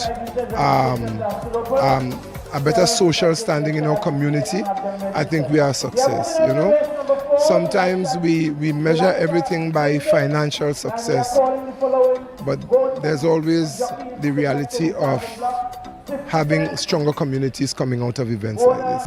That was a production of the Department of Information, Office of the Chief Secretary, Tobago House of Assembly.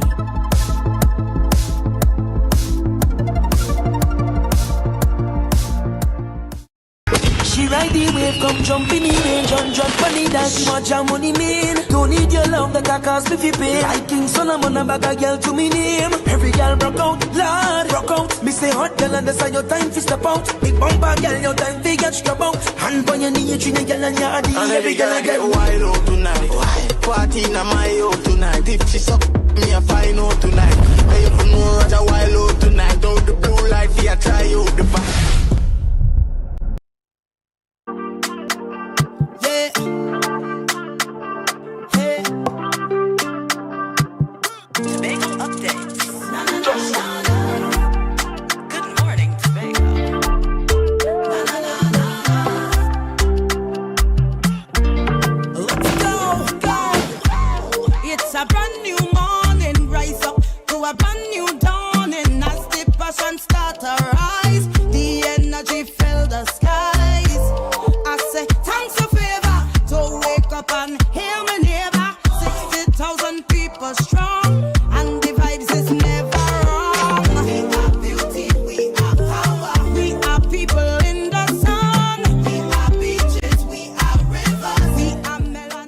Good morning and welcome. You are viewing Good Morning Tobago, and we are coming to you live from the Port Mall in Scarborough, Tobago.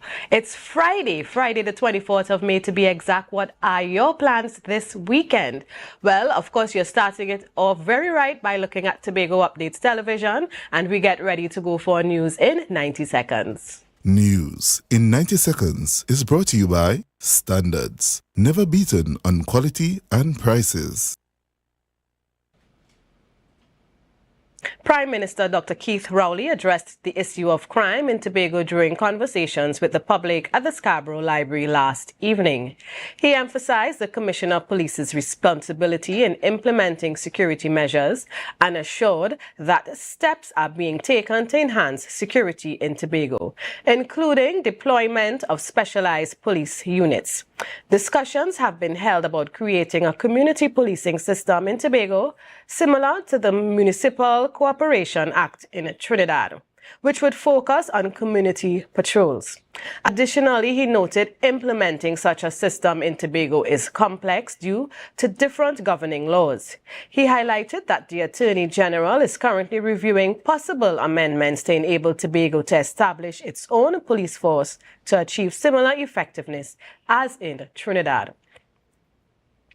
Assemblyman Niall George was elected as the new Deputy Presiding Officer of the Tobago House of Assembly. George, representing Plymouth Blackrock, was elected at yesterday's plenary sitting, replacing Joel Sampson, who became Secretary of the Division of Community Development, Youth Development and Sport, following a THA reshuffle. George also transitioned from his role as Assistant Secretary in the Division of Settlements, Public Utilities and Rural Development to the Division of Tourism, Culture, Antiquities and Transportation. And that's our news in 90 seconds.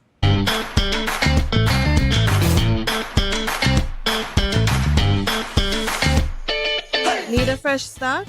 Upgrade your life with the things you want. At Standard Distributors in Canaan, life is good with zero. Get that amazing fridge, the stylish sofa with zero down and easy financing. Your dream house is within reach. Visit Standard Distributors today. Life is good with zero.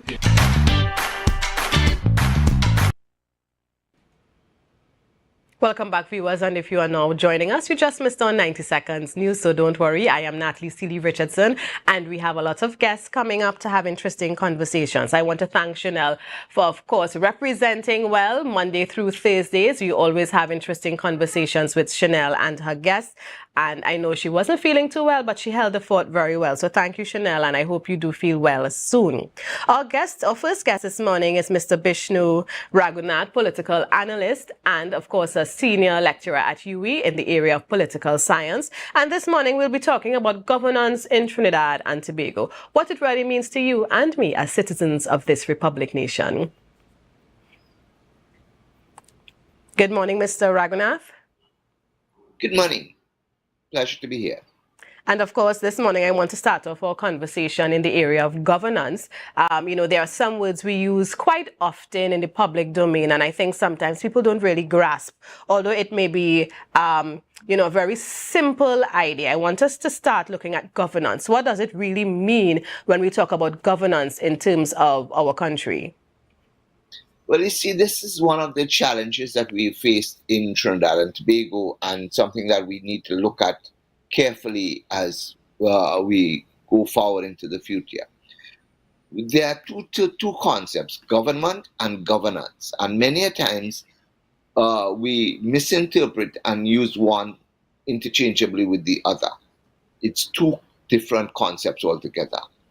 Government is part of governance, because with government, all you do is you manage the systems to make sure that it is supposed to be working the way you want it to work. Whereas with governance, you are now supposed to be focused on not only managing and operating a system of managing or governing a society, but rather in bringing into play various other issues, such as, for instance, transparency, accountability, ethics, bringing into system the ability of participatory democracy, bringing into system focusing on what is development and where we want to go from here. All of these things are part and parcel of governance. And what we have in Trinidad and Tobago, to a large extent of the time, is we have government, where the government focuses on this is what we're going to do. And because this is what we're going to do, we decide what we're going to do, and we're going to decide, and we're going to tell you how it's going to be done. Are we accountable to you? Yes, they'll say we are accountable every time we have an election, but that's not what accountability means. Accountability means is getting people to understand why you're doing what you're doing and how you're doing it. And that is where we fall short many a times, because we don't have that accountability. We don't have transparency. People do things and we don't know why they're doing it. There's a lot of secrecy in government and confidentiality, and we can't tell you this and we can't tell you that because it's confidential. but that undermines governance. Now it focuses on government, but not governance. Right. And of course, how do we get the mindset? Because we can have this conversation here and we have our viewers who are listening, but you have a lot of people who don't have access to this type of discussion. Where do we start in getting us as citizens to understand that major difference and to hold government accountable for their actions? We have that, in when we describe the object qualities and people will what is to happen to your, what are your responsibilities and all of those things. We don't have any. We have tried into what is now called studies, social studies, that's on the rights of the citizen and so on. And this is where we need now to go back to communities and start community consultations and so on. Let me give you a simple example about the accountability and transparency issue. In other countries in the world, right here in the Caribbean, in Belize, for instance, any local government, any THA assemblyman would have been required by law, as happens in Belize, that every 3 months they must have a meeting in their local community. We don't have that here. We don't have that here because people just wouldn't be bothered. It's not in the law. And for instance, so in particularly so in Trinidad, I cannot speak so clearly about Tobago, but particularly so in Trinidad. If you ask somebody, when last you see a councillor, when last you see an MP, and they tell you, boy, the last time I saw him was when he was campaigning for election, or when she was went to open something. But beyond that, we don't see them. Right. And that is part and parcel of the problem we face, because there's no accountability, there's no reporting back to the people, there's no transparency. We pass laws, but do people understand what the laws mean, how it impacts upon them? And the simple answer to that question is no. And if they're looking for their MP or their assemblyman or their councillor to explain to them what that is about, in many instances, those people don't even know. And are they willing to learn to come back and tell and talk to their constituents? Right. The answer to that question is no. That's where our shortcomings in governance comes in. How do we get to that stage? Well, we have to start back that culture where people have to want to be involved. We've become too much of a nuclear society now, where we are only concerned about our own business. There was a time when you say the village raises a child. Yes. And now you can't tell somebody's child what to do and how to do it because it's not your right. That is why we need to go back to some of those traditional practices and let us get back to speaking and let us get back to focusing on what we need, and more importantly, then put pressure upon the government, whoever the government is, Right. to be accountable and transparent in what they do. And I think many times as citizens, we fail to realize the power we really have as a people in holding governments, whichever political party is in charge, accountable. I want us also to look at, because when we look at governance, a lot of the times people think of the sitting government, but there are other sectors to governance. I want us to look a little about maybe the role the media has to play, the role the average citizen has to play in when we look at governance. Well, you see, this is where the whole education drive has to be. And let me just say one of those things that gets missed in the discussion. When we talk about government, and if I go back to government, right? In the case of Tobago, for instance, there's a minority in the Tobago House of Assembly, and there's the majority. Many a times people will tell you, well, it's Fali and them in government because them is in government. But the government includes the minority. Yes. And people don't appreciate that, or at least our leadership do not expect us to appreciate that the minority is also part of the government, because according to the law, according to the constitution, if you don't have a minority, you have a problem in operationalizing the law.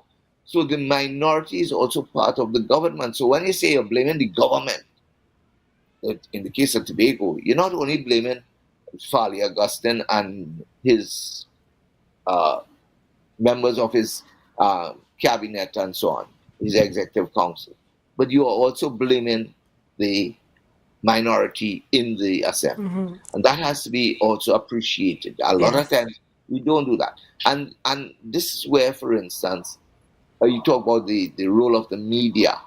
And the role of the media is that is supposed to be educational and bringing some of these things to the fore. Unfortunately, our media, and it's part of our challenge across the country and probably across the region too, our media are not well informed. Our media representatives are not well informed as to some of these things. And they spread the propaganda and the bad, when I say propaganda, they use terms.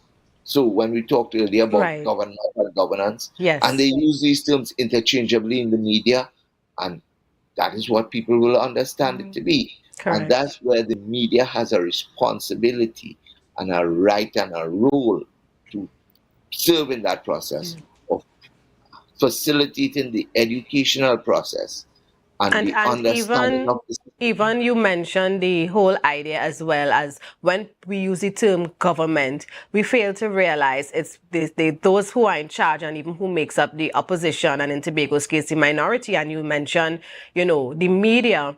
If you see a headline, you would see government this, and really when you see the term government, they mean those who are sitting in power and not necessarily collectively as those who, are legally representing the citizens of Trinidad and Tobago. So I'm really glad you mentioned that. I hope our viewers are taking it, because it's about educating. It's about us understanding what's going on and being informed. So when we hear otherwise, we can make those corrections. Definitely, and that is where we need to go. And you see, part of the whole process is simply one where people have to understand their roles, and a critical role for the media is to educate. There's the other aspect of it that we tend to simply put little emphasis when we talk about governance, and that is the issue of ethics and integrity. Now, many times I teach ethics and integrity, and I will tell you that several of several Tobagonian students have participated in my class, and in fact, many of them have asked me, Dr. Agnet, why don't you come to Tobago and talk about ethics and integrity? Well, I will go so far to say that I have offered my services free of charge to the assembly. Of course, I have not gotten any positive responses, but that's part of the problem. When we want to understand what is ethics, and the simple thing about ethics is not a matter of how you do things. It's how you think and how you put things in place. Integrity is about how you think and how you put things in place. Yes. And it is not something about you have to have integrity for one thing, and you don't have to have integrity for another thing. Integrity has to be common across the board. And that is part of our challenge when we talk about ethics and integrity in terms of governance. Because for many a times, our leaders tell us, well, look, me a thief, I know a former politician in Tobago. I sat in his office for about 4 hours one day for him convincing me that I'm not a thief. Right. And I said, well, I am not saying that you are a thief, but the point about it is simply the way you do things is not in accordance with proper ethical standards. He says, nothing went into my pocket. I did this and I did that and I did that. And I said, yes, but the question herein is simply, while you did it for the people, were you doing it also for yourself in order that you will get voters to support you and so on? And those are questions that I think we need to focus upon.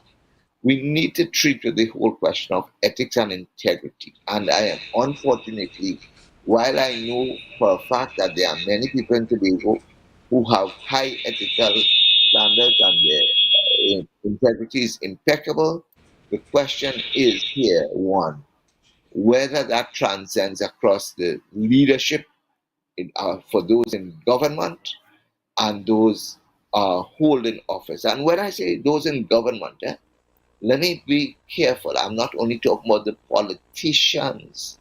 I'm talking about the practitioners, down to the clerical person in an office, in a public sector office. They are supposed to operate with ethics and integrity. They are supposed to make sure that everybody is treated equally and so forth. And that is where we have the shortcomings. When people, for instance, tell me, and if I may use an example to illustrate, when somebody tells me, well, you see me, I go to work for, I don't reach work for 8 o'clock, I just reach 8:30 or 9 o'clock in the morning. But I just work till 4 o'clock. And I ask them, I said, in that context, let me ask you something. If you go to the market and you ask for a pound of tomatoes, and the person who's selling it to you says it's 6 tomatoes in the pound but gives you 5, is that ethical?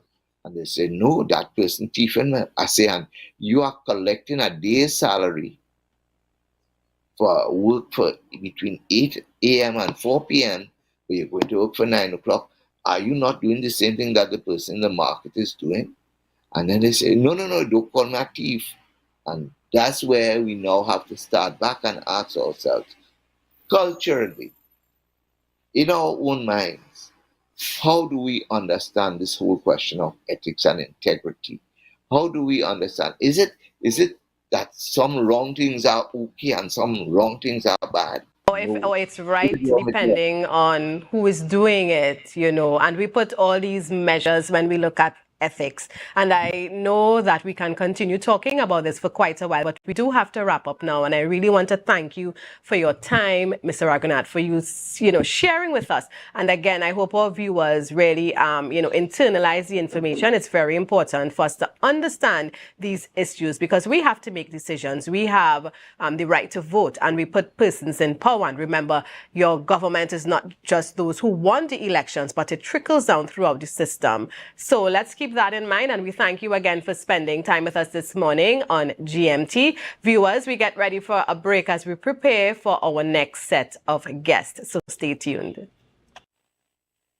Let's go. It's a brand new morning, rise up to a brand new day. Tobago, we reached the biggest comedy event of 2024, finally in Tobago for one night only at Shaw Park. My body, and I'm not in the mood. Yeah, but you haven't been in the mood for the last 6 months. Love is a Walk, which played to sold-out houses across Trinidad, is coming to Tobago for one night only on Saturday, June 8th at 8:30 p.m. You promised this would be the last time. Yes, I tell you it's the last time, I swear. You sure about that? Tickets for Love is a Walk available at the Shaw Park Complex daily and at advertised outlets. Check social media for details. Shaw Park, Saturday, June 8th.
a brand new morning. Rise up to a brand new dawning. As the passion start to rise, the energy fill the skies.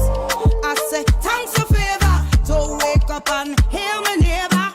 60,000 people strong, and the vibes is never wrong. We are beauty, we are power. We are people in the sun. We are beaches, we are rivers. We are melanated ones.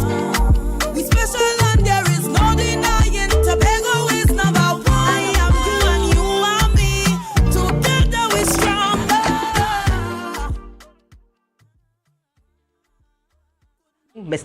Mr. Bimal Ram Logan. He is a member of the Tobago Hindu Society, and he's also going to be the master of ceremonies at their annual event. So good morning and welcome to you. Sitaram, namaste, good morning. And of course, we have a holiday coming up, and many of us sometimes we overlook the significance of these holidays that we do celebrate in Trinidad and Tobago. And if you are not from Trinidad and Tobago and you're probably wondering what we're talking about, on our yearly calendar, we do have a lot of public holidays. Many of them are significant for the different ethnic groups in our Twin Island Republic. And it's quite often historical and significant. And on Thursday, the 30th of May, we will be observing Indian Arrival Day. And I want to speak about the significance of that in the context of Tobago. So if we can start our conversation there, what does it mean, when we talk about Indian Arrival Day for our East Indian ethnic group who live on this island? Well, let me say what an honor it is to be here this morning. So Indian Arrival Day became a public holiday in 1994. And it celebrates the arrival of the East Indian on our shores. Now, while most would have been at Trinidad, eventually a lot migrated to Tobago, such as my family and myself. And in Tobago, we are welcomed open-armed. There is no issues with us across here. And the Tobago Hindu Society in the 1990s got registered and so on. And we've been having these celebrations for over 30 years. Every year we have Indian Arrival Day and Diwali celebrations. We have full support from the various bodies in charge. Right. And, it's sometimes we are afraid to talk about ethnicity and race because people often feel you will offend others. Yeah. And even being in Tobago, there's not a very large population of East Indians, but the population is growing, and it speaks to a group finding their own, being quite comfortable. And you mentioned that, but there are some people who may not see it like that. Yeah. People who are not very familiar with the makeup of Tobago, when they come, and I've heard people say, oh, I didn't know there were Indians living here. Or if they see an East Indian, they assume that is a Trinidadian. Yeah. So I want people to be open-minded. Tobagonians don't look one particular way. We are a melting pot in Trinidad and Tobago, and we represent a lot of races. Continue talking about the Hindu Society. Of course, we know Hinduism is a religion. It's very integral to the East Indian community. Tell us a little about how important that religion is to the East Indian community and what it means. All right, so when you look at Hinduism, first of all, it's the oldest religion in the world. Sanskrit is the oldest written language in the world. Our texts and our religious books are amongst the oldest in the world. And Hinduism is a scientific religion. Everything we practice, there's a science behind it. For example, the Hanuman Chalisa says that was written in the 1600s, outlined the distance between the Earth and the Sun. Right. And modern science was able to prove it after that. The distance written was 96 million miles. And modern science today is proving that it's 93 million miles. And the number 0, for example, came from Hinduism. The decimal point comes from Hinduism. So without the number 0, there's no mathematics, there's no technology. We wouldn't be able to enjoy this technology that we have here today without Hinduism. When our ancestors came from India, they brought their cultures, their traditions, their language, their religion, their food, and over time it evolved. A lot of our celebrations evolved from what happens traditionally in India. And as you mentioned, celebration, we know on the calendar in Tobago, a lot of us look forward to Tobago's Hindu Society presenting the celebration of Indian Arrival Day. So let's speak to that. When is it? Where is it? Who can attend? Okay, so it's open to the public, first of all. It's happening tomorrow, Saturday, at the mall from 4 p.m. We have a lot of entertainment, a lot of artists involved. So we have our very own Mia Bipat, the granddaughter of our president, Miss Palwati Bipat. And Mia is well known a primary school student, and she goes to Trinidad. She enters competitions and she represents Tobago very well. Yes. Then we have my younger brother, the famous Tobago Chana, Tobago's first East Indian chutney singer. And Chana goes on to Trinidad. He performs at the Chutney Soca Monarch and all these different competitions. He has multiple music videos. He'll be performing tomorrow as well. We have Sangeet Acharya Rukmini Hulas Bipat. She was recently awarded the President's Medal for Education and Culture. She'll be there as well with her whole band. We have representatives from the Mahatma Gandhi Institute. Then we have all the way from India, Sanjay Sharma coming from India to perform. Right. So we have a lot of talent from Trinidad, from Tobago, from India, and from other parts of the world. Yes, and in case you're wondering what mall, it is the Gulf City Lowlands Mall, and that is where this event is usually hosted. And of course, it's open to the public. So Admission those of you, is free. Right? And yes, admission is free. And we have refreshments for you And all. I'm not going to stay. I'll be cooking myself. Yes. Myself and my mother will be doing the cooking. So, Right. you know, you're going to get top quality food. Yes, and I was going to mention, part of these celebrations and a lot of people who come out in the evening, look forward to that, celebrating that part of what the Indians would have brought, the East Indian community would have contributed in terms of food. So if you're looking for something to do, there's always a lot of activities, and it's not just about eating something that you may like, but understanding what the East Indian community has contributed and continues to contribute, not just culturally, but in other spheres as well. So I know that you are the master of ceremonies. You mentioned that you and mommy will be cooking. Is there anything else we can look forward to tomorrow evening? All right, so let me just give you a little update on what is happening right now with the construction of the first mandir on the island. Right, and that's the area that will be in Signal Hill. Yes. Right. So Mrs. Bipat, as you all know, over 30 years, she has been the hardworking president. She's been advocating for this monumental structure. Yes. And currently we have blocks. We have the assistance from the National Commission for Self-Help. Right. We have the assistance from the URP workers, assistance from the Chief Sec. We'll be getting cement next week, and we'll start we'll further the construction. By the end of the month or so, we should have a structure in place. Right. So in the absence of a temple, where does worship take place as a collective body? Well, we have events such as what's happening at the mall. Tomorrow there'll be the puja happening at the temple site.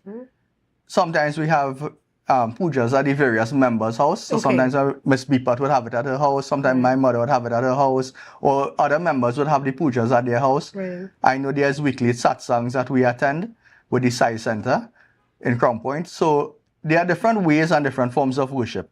If we look back on what Siddha Sadhu did in Trinidad in the 1900s when he created the temple in the sea. Yes. They told him he can't build a temple on this land. Yeah. And he went on to build the temple in the sea. Why?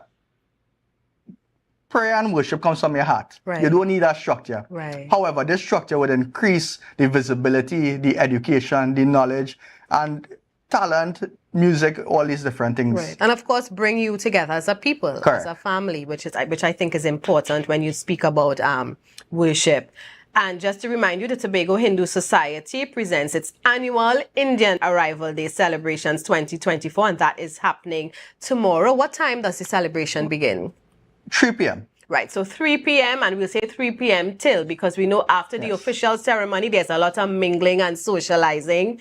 A lot of representatives from different community groups are quite present as well. So you are invited 3 p.m. tomorrow. Come on down. Even if you can't make it for 3 p.m., you could get there for 4, still be a part of who we are as a people. And that's why I love us as Trinbagonians, because there's a little bit of all of us in each other. So I want to thank you so much for letting us know about this event. And of course, it was great to hear the update that material is there for the temple, and the Hindu Society continues to press forward. I want to wish you all the best. A special good morning to your president, Mrs. Bipat. And of course, I cannot leave out her daughter, Sita. I hope that you all have a blessed day and all the best with your celebrations tomorrow and of course on the day. And I must add that our guest, Mr. Ram Logan, he's celebrating his birthday on May 30th, Indian Arrival Day, so he has a holiday, a ready-made holiday just for him. So early happy birthday to you, sir. Much appreciated. All right, so viewers, we go for a quick break. When we return, you'll see who's in studio with me next. Stay tuned. It's a brand new morning, rise up to a brand new dawning.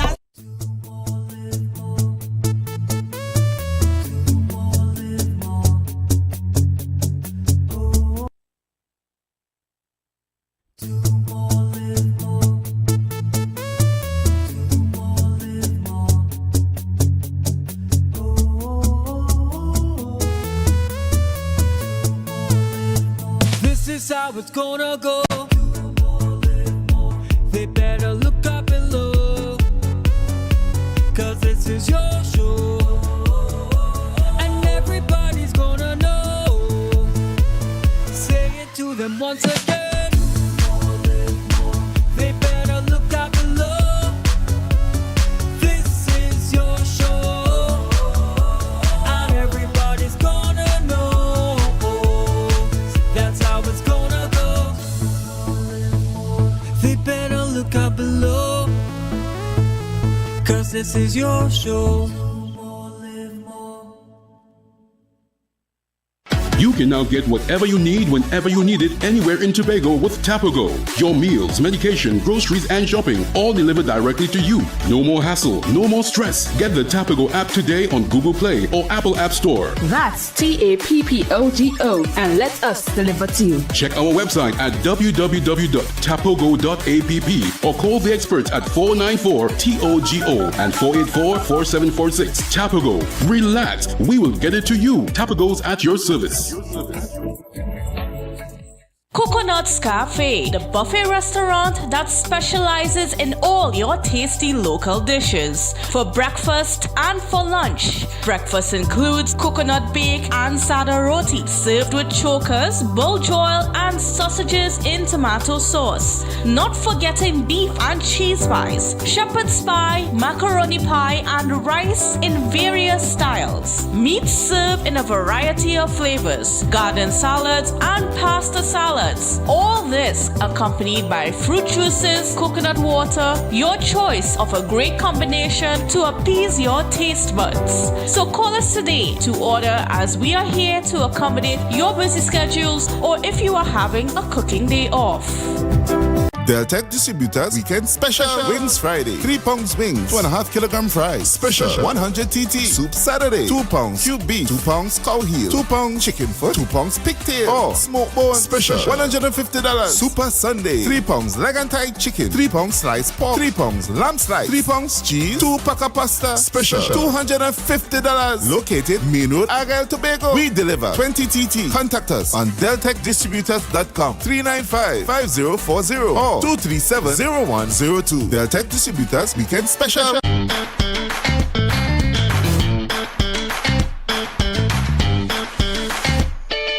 Need a fresh start? Upgrade your life with the things you want. At Standard Distributors in Canaan, life is good with zero. Get that amazing fridge, the stylish sofa with zero down and easy financing. Your dream house is within reach. Visit Standard Distributors today. Life is good with zero. MI4 Security Services Company is the most advanced security service in Tobago. Ask about our cash and transit service. It's safe, risk-free, reliable, and timely. We provide safe banking delivery for all business types and sizes with highly trained staff, 24/7 monitoring, coordinated emergency response, and a well-maintained fleet of armored vehicles. Contact us at 660-7723 or visit our website at www.mi4securitytt.com to sign up today.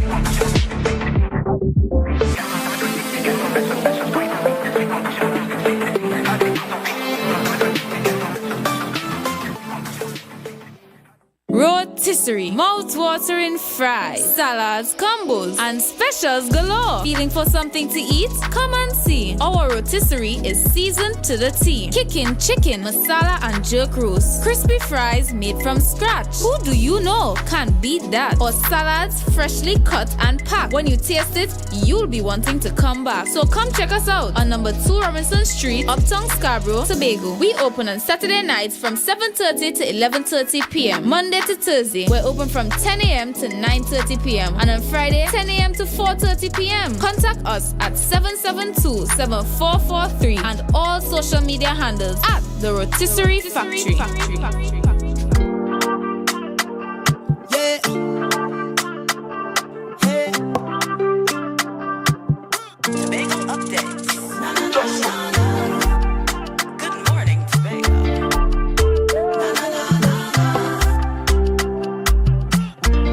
Let's go. It's a brand new morning. Rise up to a brand new dawning. As the passion start to rise, the energy fill the skies. I say thanks a favor to wake up and hear me neighbor. 60,000 people strong and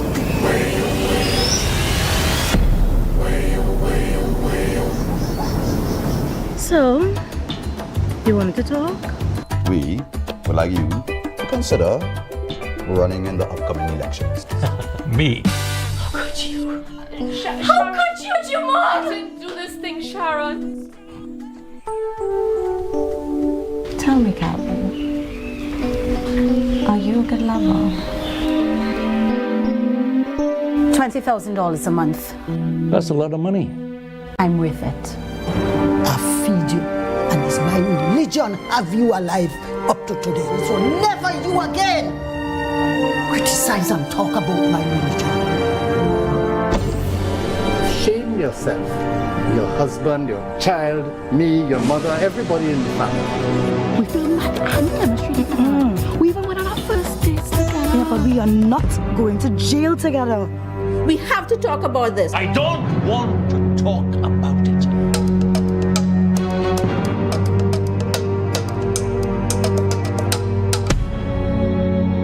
That woman is having my husband's child. What the hell does that matter now? That should be my child. Yeah, but it's not. there are no boundaries, boundaries of color or creed. I have a rule. I never get involved with anyone that I'm working with or for.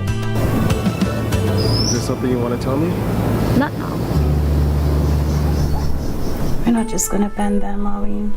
Hell no.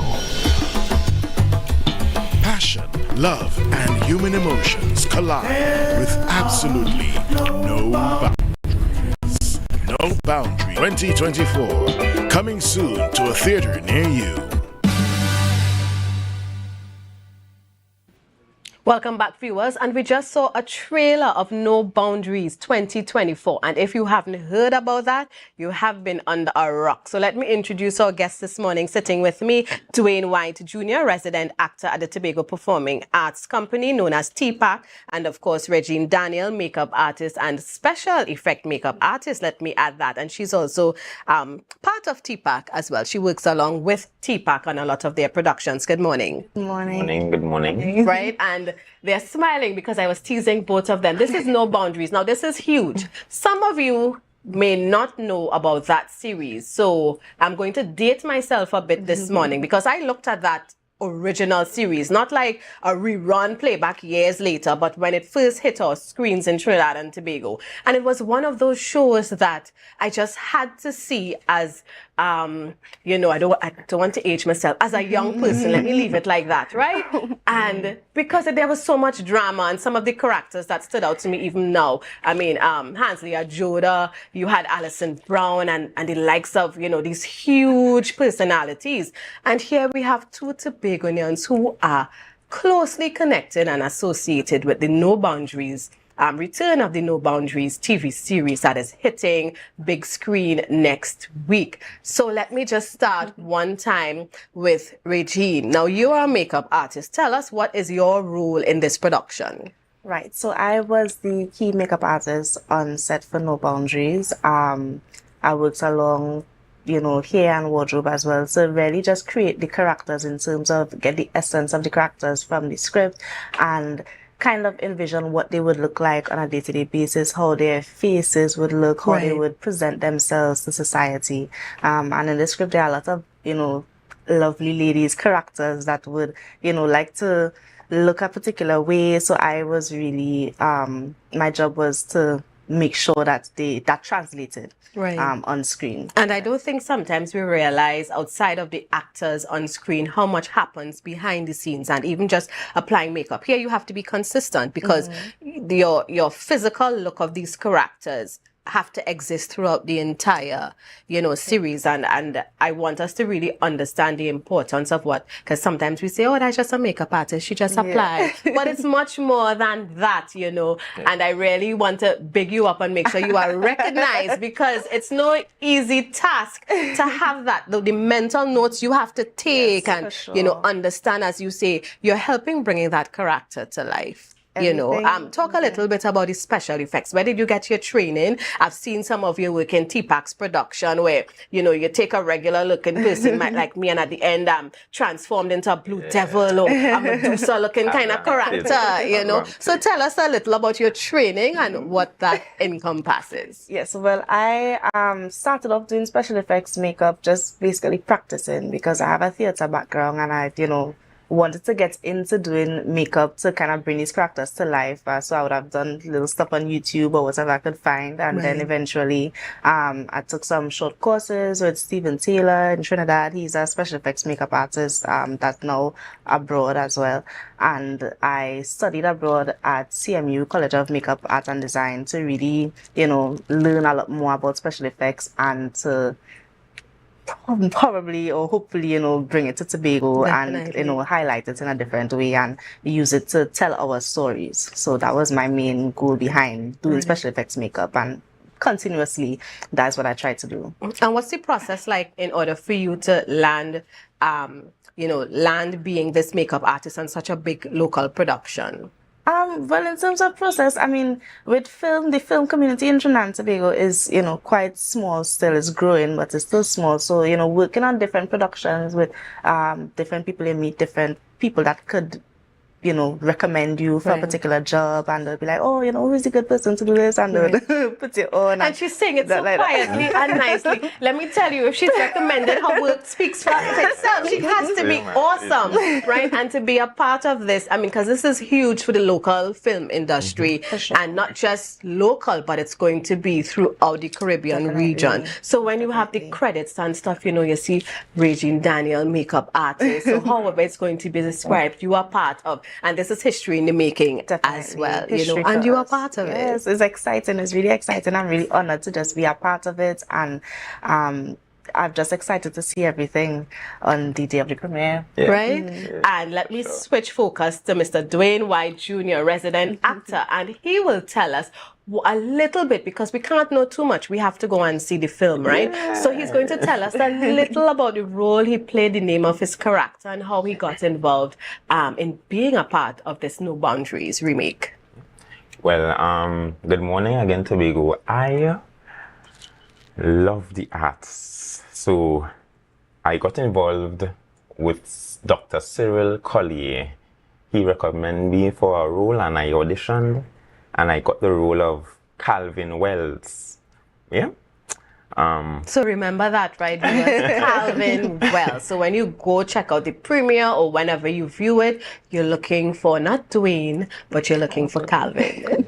Calvin Wells was my role, and his personality, it totally contrasts with mine. People in Tobago and by extension Trinidad and Tobago may know Dwayne as, hey, goofy, happy Dwayne, always smiling. But the roles I play mainly or dominate is the aggressors or the so-called, quote-unquote, the abusive roles that society deems bad and stuff like that.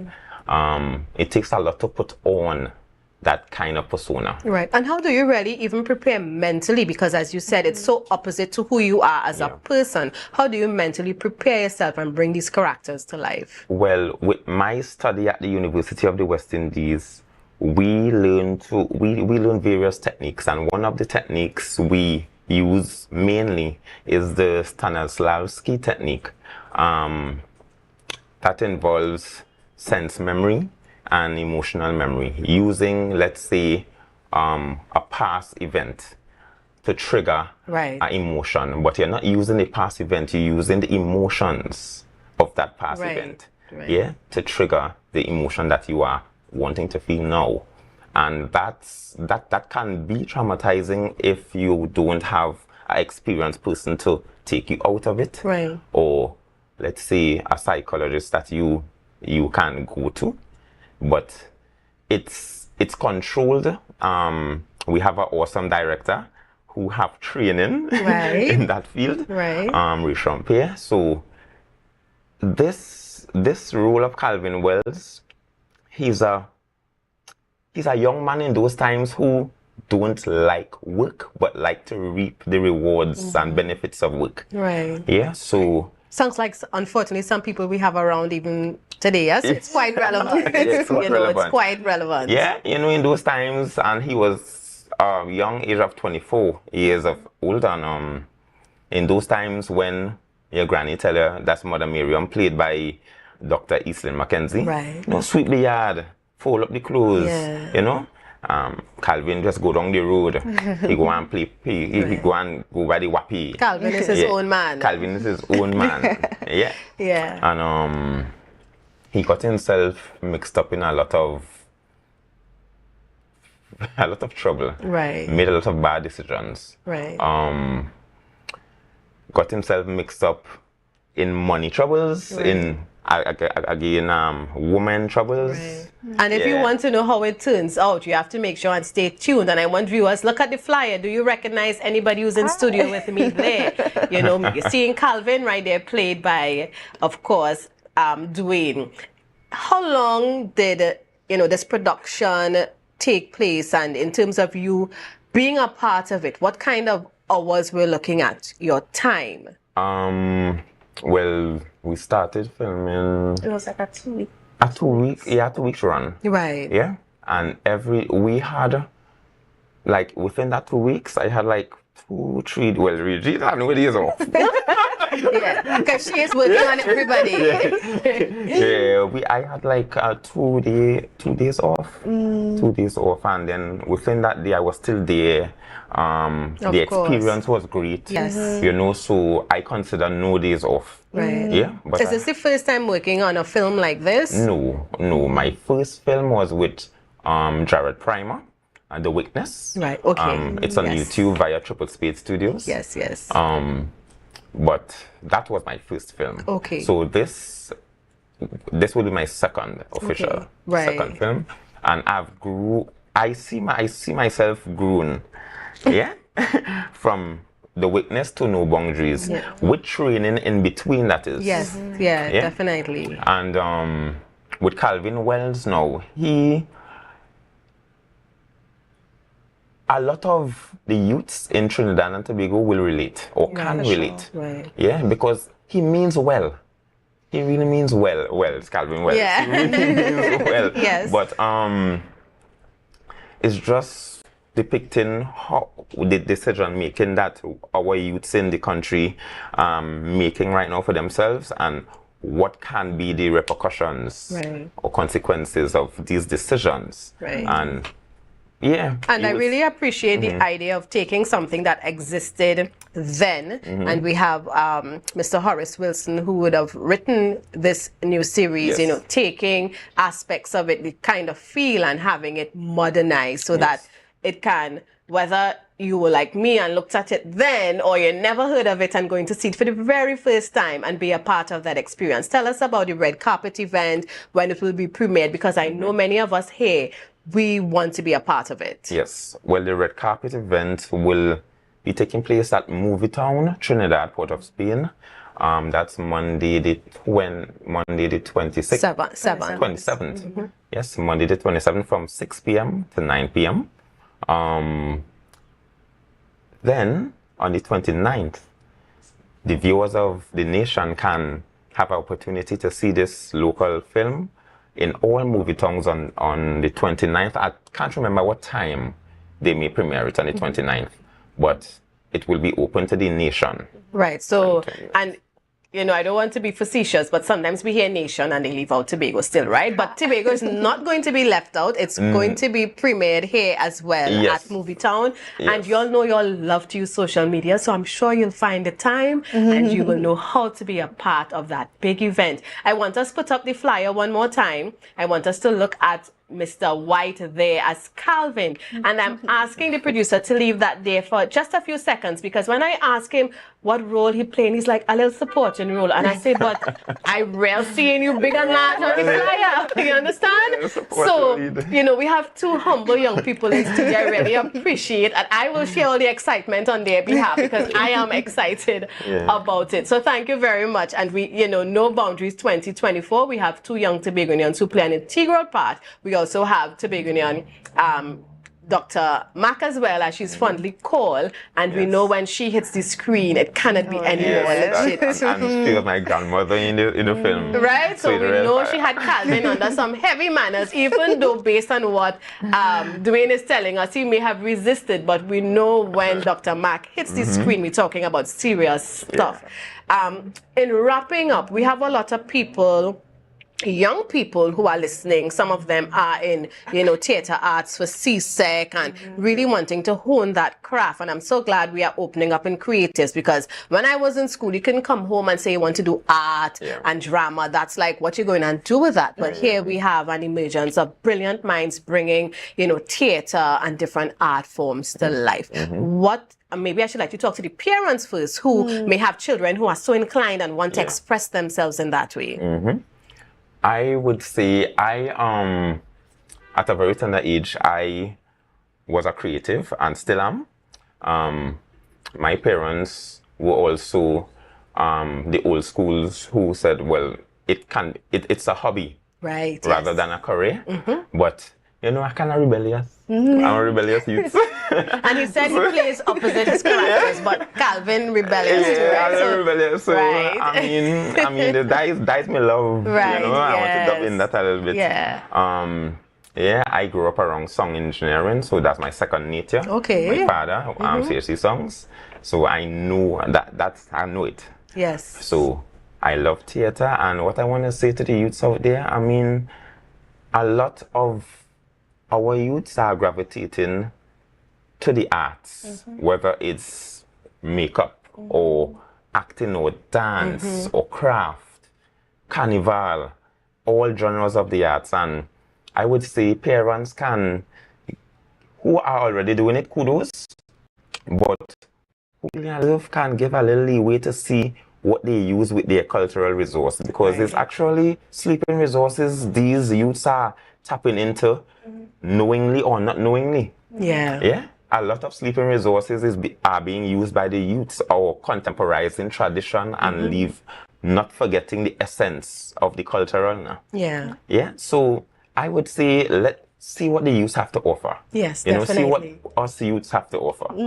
Yeah. And of course, Regine, again, a lot of times people downplay certain careers, and we're talking about makeup artists, but it's more than just fixing someone's face. I mean, you have honed, and people who have seen your work, they are left speechless in terms of your special effects. And it didn't happen overnight. You said you were always interested in it. How do you encourage a young person who wants to get in a field such as yours and really develop their skill? I would tell them to just try to get involved, find their people, find their space, and kind of stay in that. So I didn't start off doing makeup. I started off doing acting, and I was telling Dwayne earlier, I was like, Dwayne, I'm not really an actor, but I just was drawn to the space. Right. And then I found my place in that field that, I fell into it, and, it felt very natural for me. And, just get involved, see how you could try different things, say, okay, well, I want to do this. Look, I want to try to do something creative and express myself. You just need to find your medium and fall into that. My parents were always very supportive, and they were, I don't really understand why you want to make this blood situation thing, but if you want to, go ahead and, let you use the kitchen and let it do all kind of crazy stuff. So I would encourage parents to try to push their kids into these creative fields, There's so much room for everyone, and I feel like once you find your niche, once you find where you fit in comfortably, God will just open doors for you, and opportunities will just, pour out. True that. Right. And of course, viewers, let me remind you, it is happening. The return of No Boundaries.